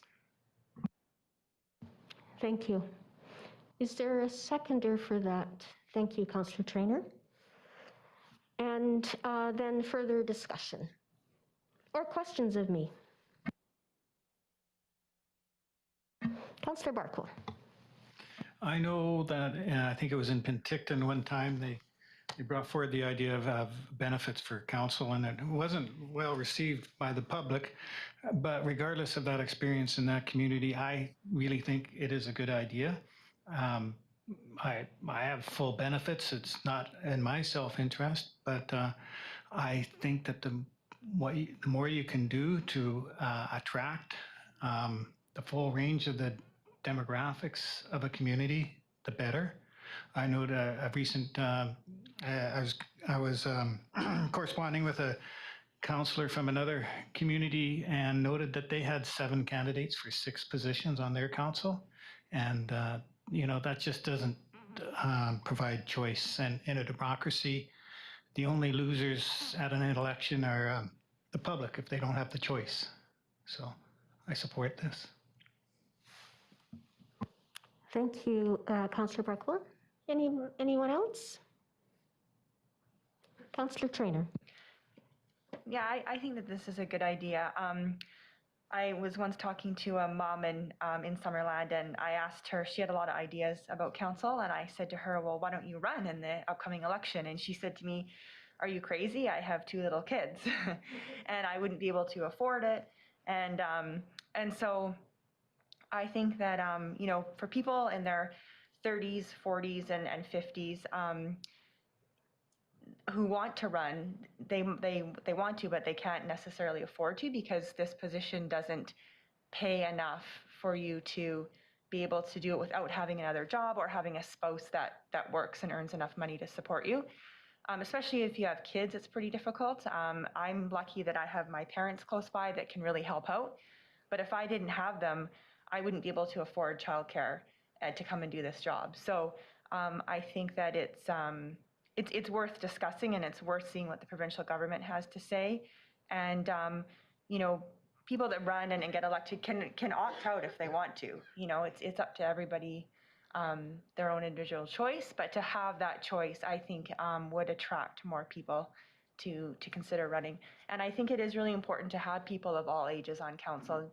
We have people of all ages in our community, and we all need to be represented at the table. So I think it's a good idea. Thank you. Councillor Van Elfen. Just for clarification, 30s, 40s, and 50s, you might want to include 60s, because if you think I've got a truckload of money hiding somewhere, you're sadly mistaken, because I do this for not that reason, but I agree with Madam Mayor and others at the table. I'm a farmer. I got nothing. I don't have dental. I don't have medical. I don't have extended medical. I know someone recently that has had a huge medical issue in their life who was able to collect extended medical, and then to be able to go back on graduated work, back to work process. I recall having a heart attack, 5 bypasses. Nobody paid me nothing. And I'm not whining. That's not the point here, but who wants to do this job? Like, really, if I've had lots of people come up and go, are you kidding me? For what we're given in, our stipend per month. Like, I would be happy with that, but I'd be happier if I had the ability to have some medical and dental coverage. That's about all I got to say. Thank you for bringing it forward. You're welcome. I had a discussion with a young man, let's see, would have been 26 before the last election, 25 maybe, before the last election. And he was really interested in putting his name forward. And I thought, a young man that grew up in Summerland, this would be great to have another young voice on. So thank you, Councillor Trainer and Carlson, to have another young voice on council. But he said, I can't survive on that stipend. So, I know that council is more or less determines the remuneration, whether it's through a remuneration committee or whatever, but we don't have any chance of this extended health benefits. And if anything, the pandemic has shown us all of the ramifications of health things that you don't really think of that can go awry. So anyways, that's why I brought this forward, and I appreciate the comments that councillors have made. Councillor Van Alphen. Thanks. Just wanted to point out, Madam Mayor, that you not signaled out, but you pointed at Councillor Trainer and Councillor Carlson as young. And I just want to, I'm young at heart. Thank you. Yes, yes, because you have a new one. If there's no further discussion, I'll call the question. No, sorry, that we haven't talked about the bringing this forward to Councillor Trainer.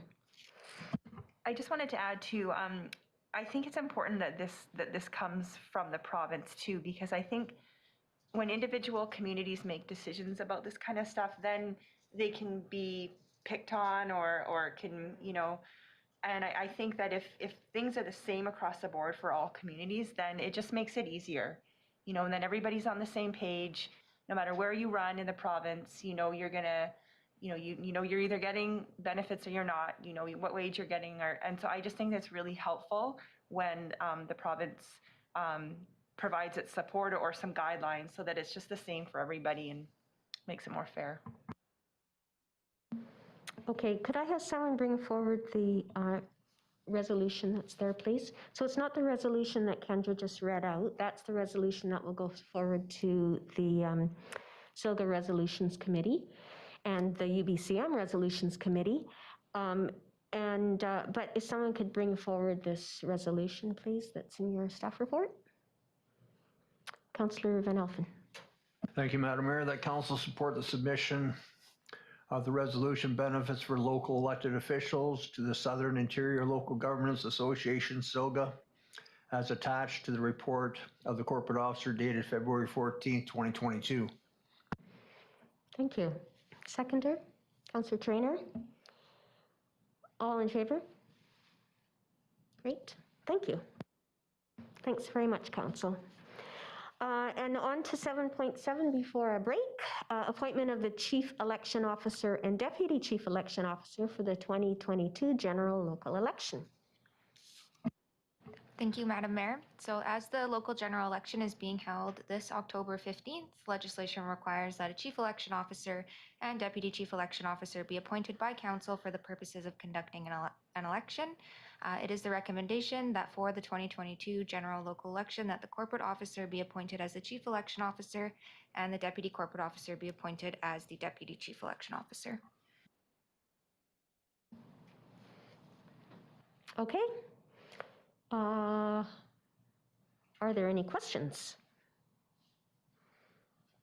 Could I have someone bring forward the recommendation, please? Thank you, Councillor Van Alphen. Thank you, Madam Mayor. That Kendra Kinsley, corporate officer, be appointed as chief elections officer for the 2022 general local election, and that Dallas Close, corporate service coordinator, be appointed as the deputy chief elections officer for 2022 general local election. Thank you. Seconder, Councillor Patton. Further discussion? All in favor? And none opposed. Great, thank you. Okay, let's take a break until 3 o'clock, and then we will go back to 7.4.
Council. Thank you for being back at 3 o'clock.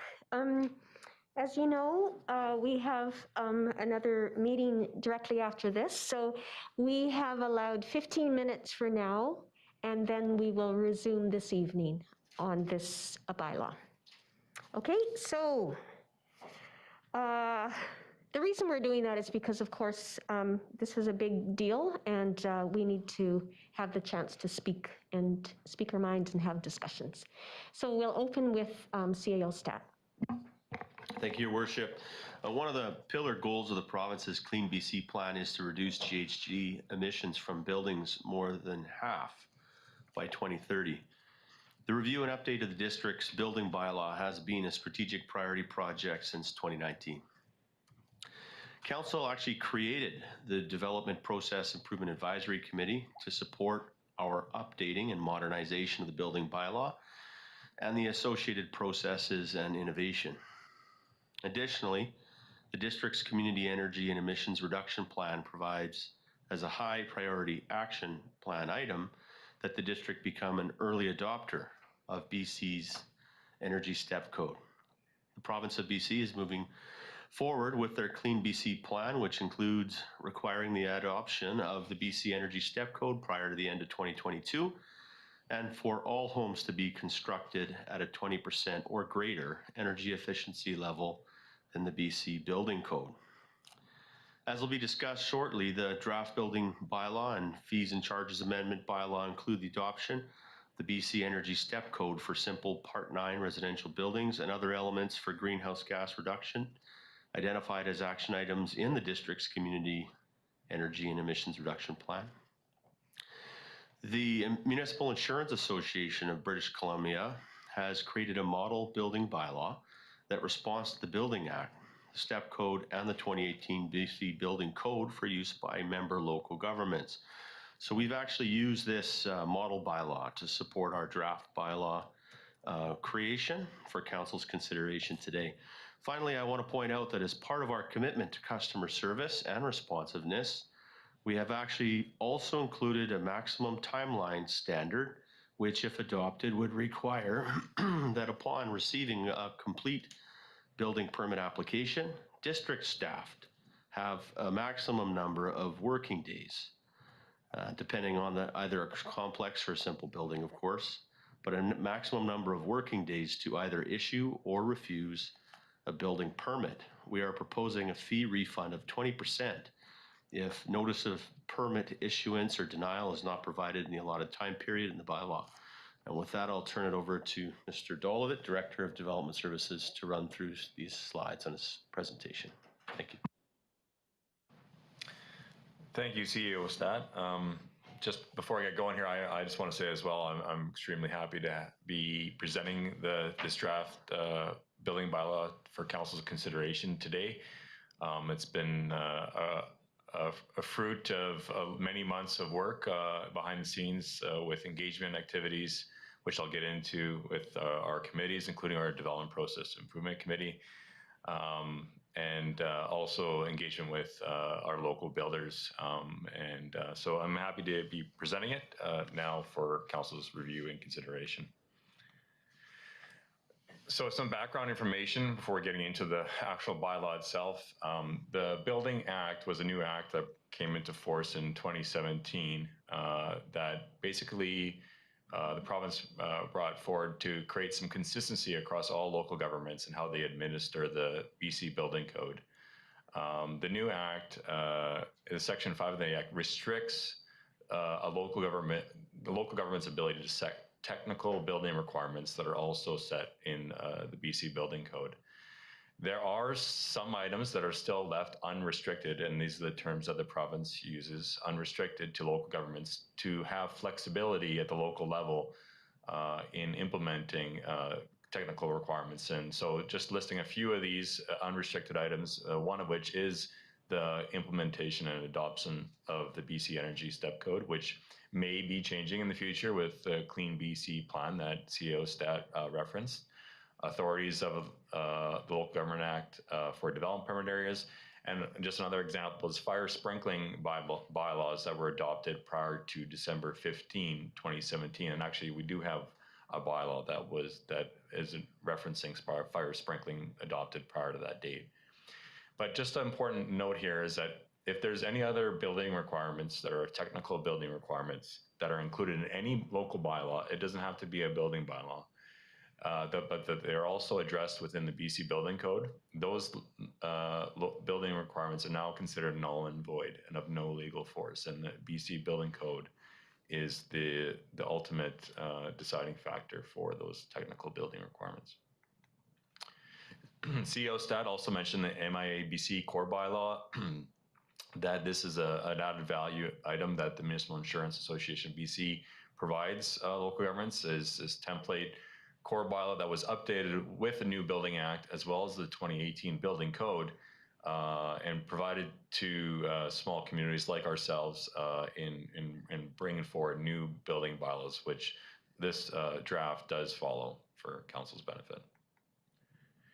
So with regards to the Clean BC plan, again, for Council's context, the Clean BC plan basically sets as a target by the year 2032 that all new buildings constructed be net zero ready or energy efficiency ready by that time frame. So if you're looking at the actual BC Energy Step Code process, that's effectively step 5 of the BC Energy Code is what they've set as a target by that date. To get there, they've provided as an interim target of the end of this year, December 2022, that all new buildings constructed must be at a 20% energy efficiency level, better than the BC Building Code. So that 20% better level is at step 3. So we are expecting that the province will eventually make step 3 mandatory for all local governments in BC as soon as possibly the end of this year or early next year. And so in order to get ahead of that, we wanted to provide an implementation process as part of this building bylaw process to get our builders familiar with that process before it becomes mandatory from the province. So some additional background for Council's information purposes. We've had a number of points in time we brought forward this topic for Council's consideration, and starting as early as right after the election of this council, there was a direction to consider the engagement of the BC Energy Step Code in the fall of 2018, and then further to that, the notice of consultation was provided to the province.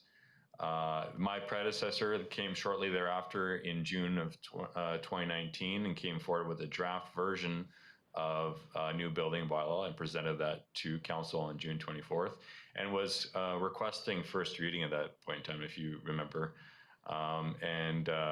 At that meeting, Council decided to defer providing first reading and ask that there be more public engagement completed.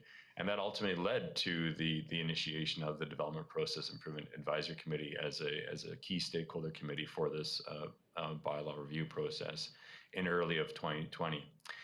There was a period of time, again, that the bylaw wasn't actively pursued to be worked on until August of 2021, where the project was reinitiated by myself with Council under a new project charter, as well as a new public engagement plan that was followed since that time frame to get us to this point in time. So in terms of public engagement, what have we done since August? We initiated engagement activities in early September. We first off started right away actually having some webinars in September in partnership with the RDOS.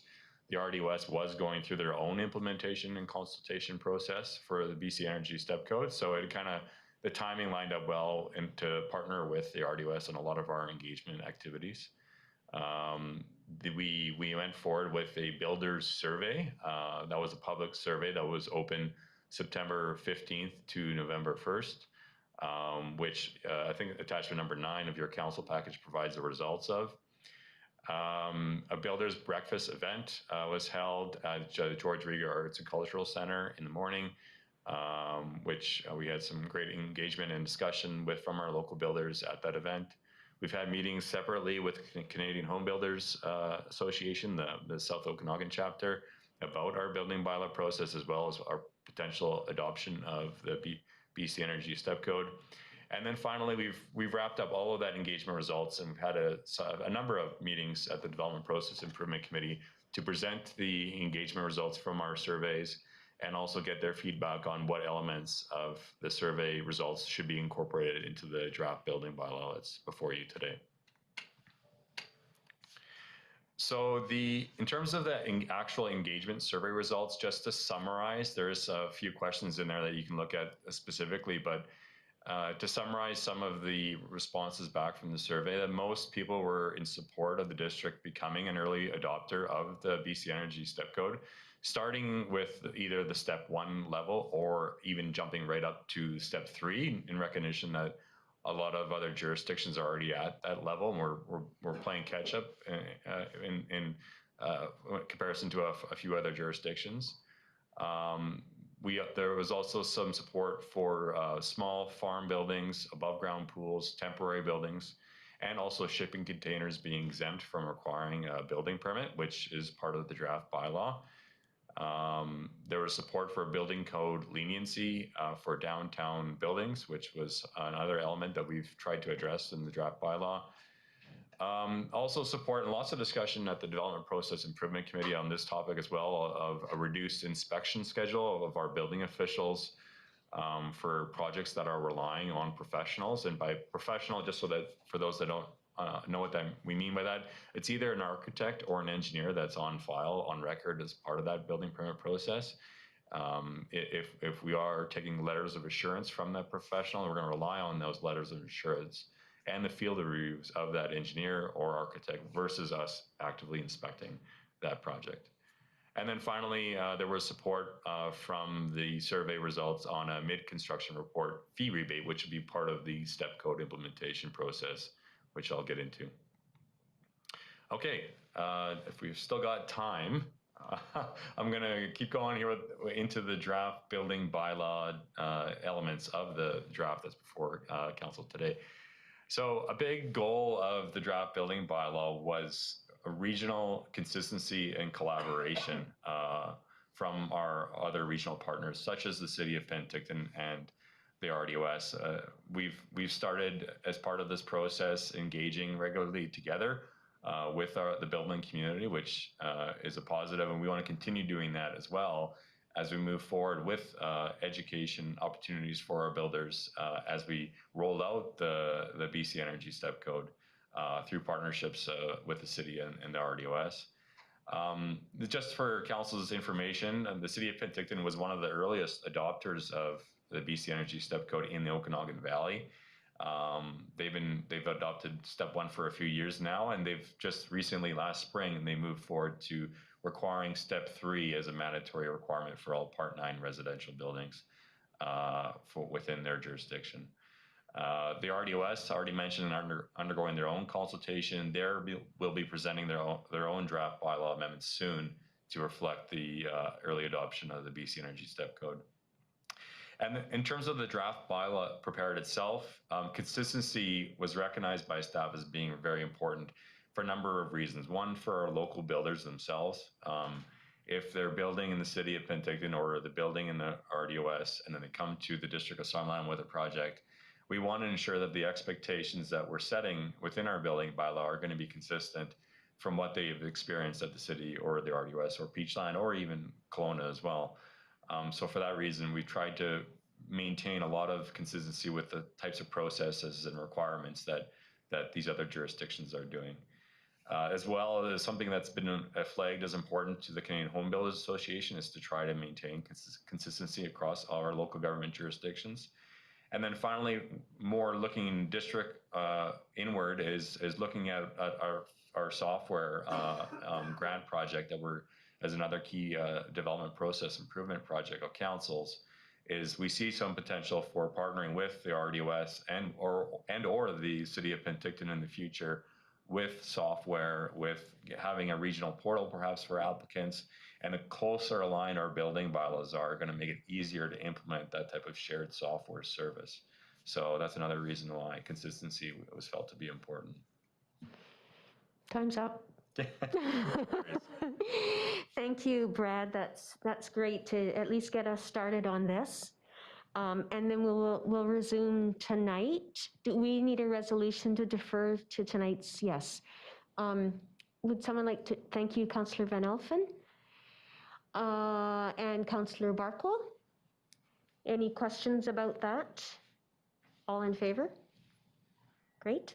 And then we'll hear from you at the beginning of tonight's meeting where it sits on the agenda. Is that correct? Okay, good. Thank you. Thank you, Brad. Appreciate that. And back to you, Kendra, again. Is there anybody waiting, public or media? Okay. So could I ask, thank you, Brad, again. Could I ask if someone would bring forward the resolution to close the meeting to the public? Councillor Van Elfen and Holmes, all in favor? Thank you.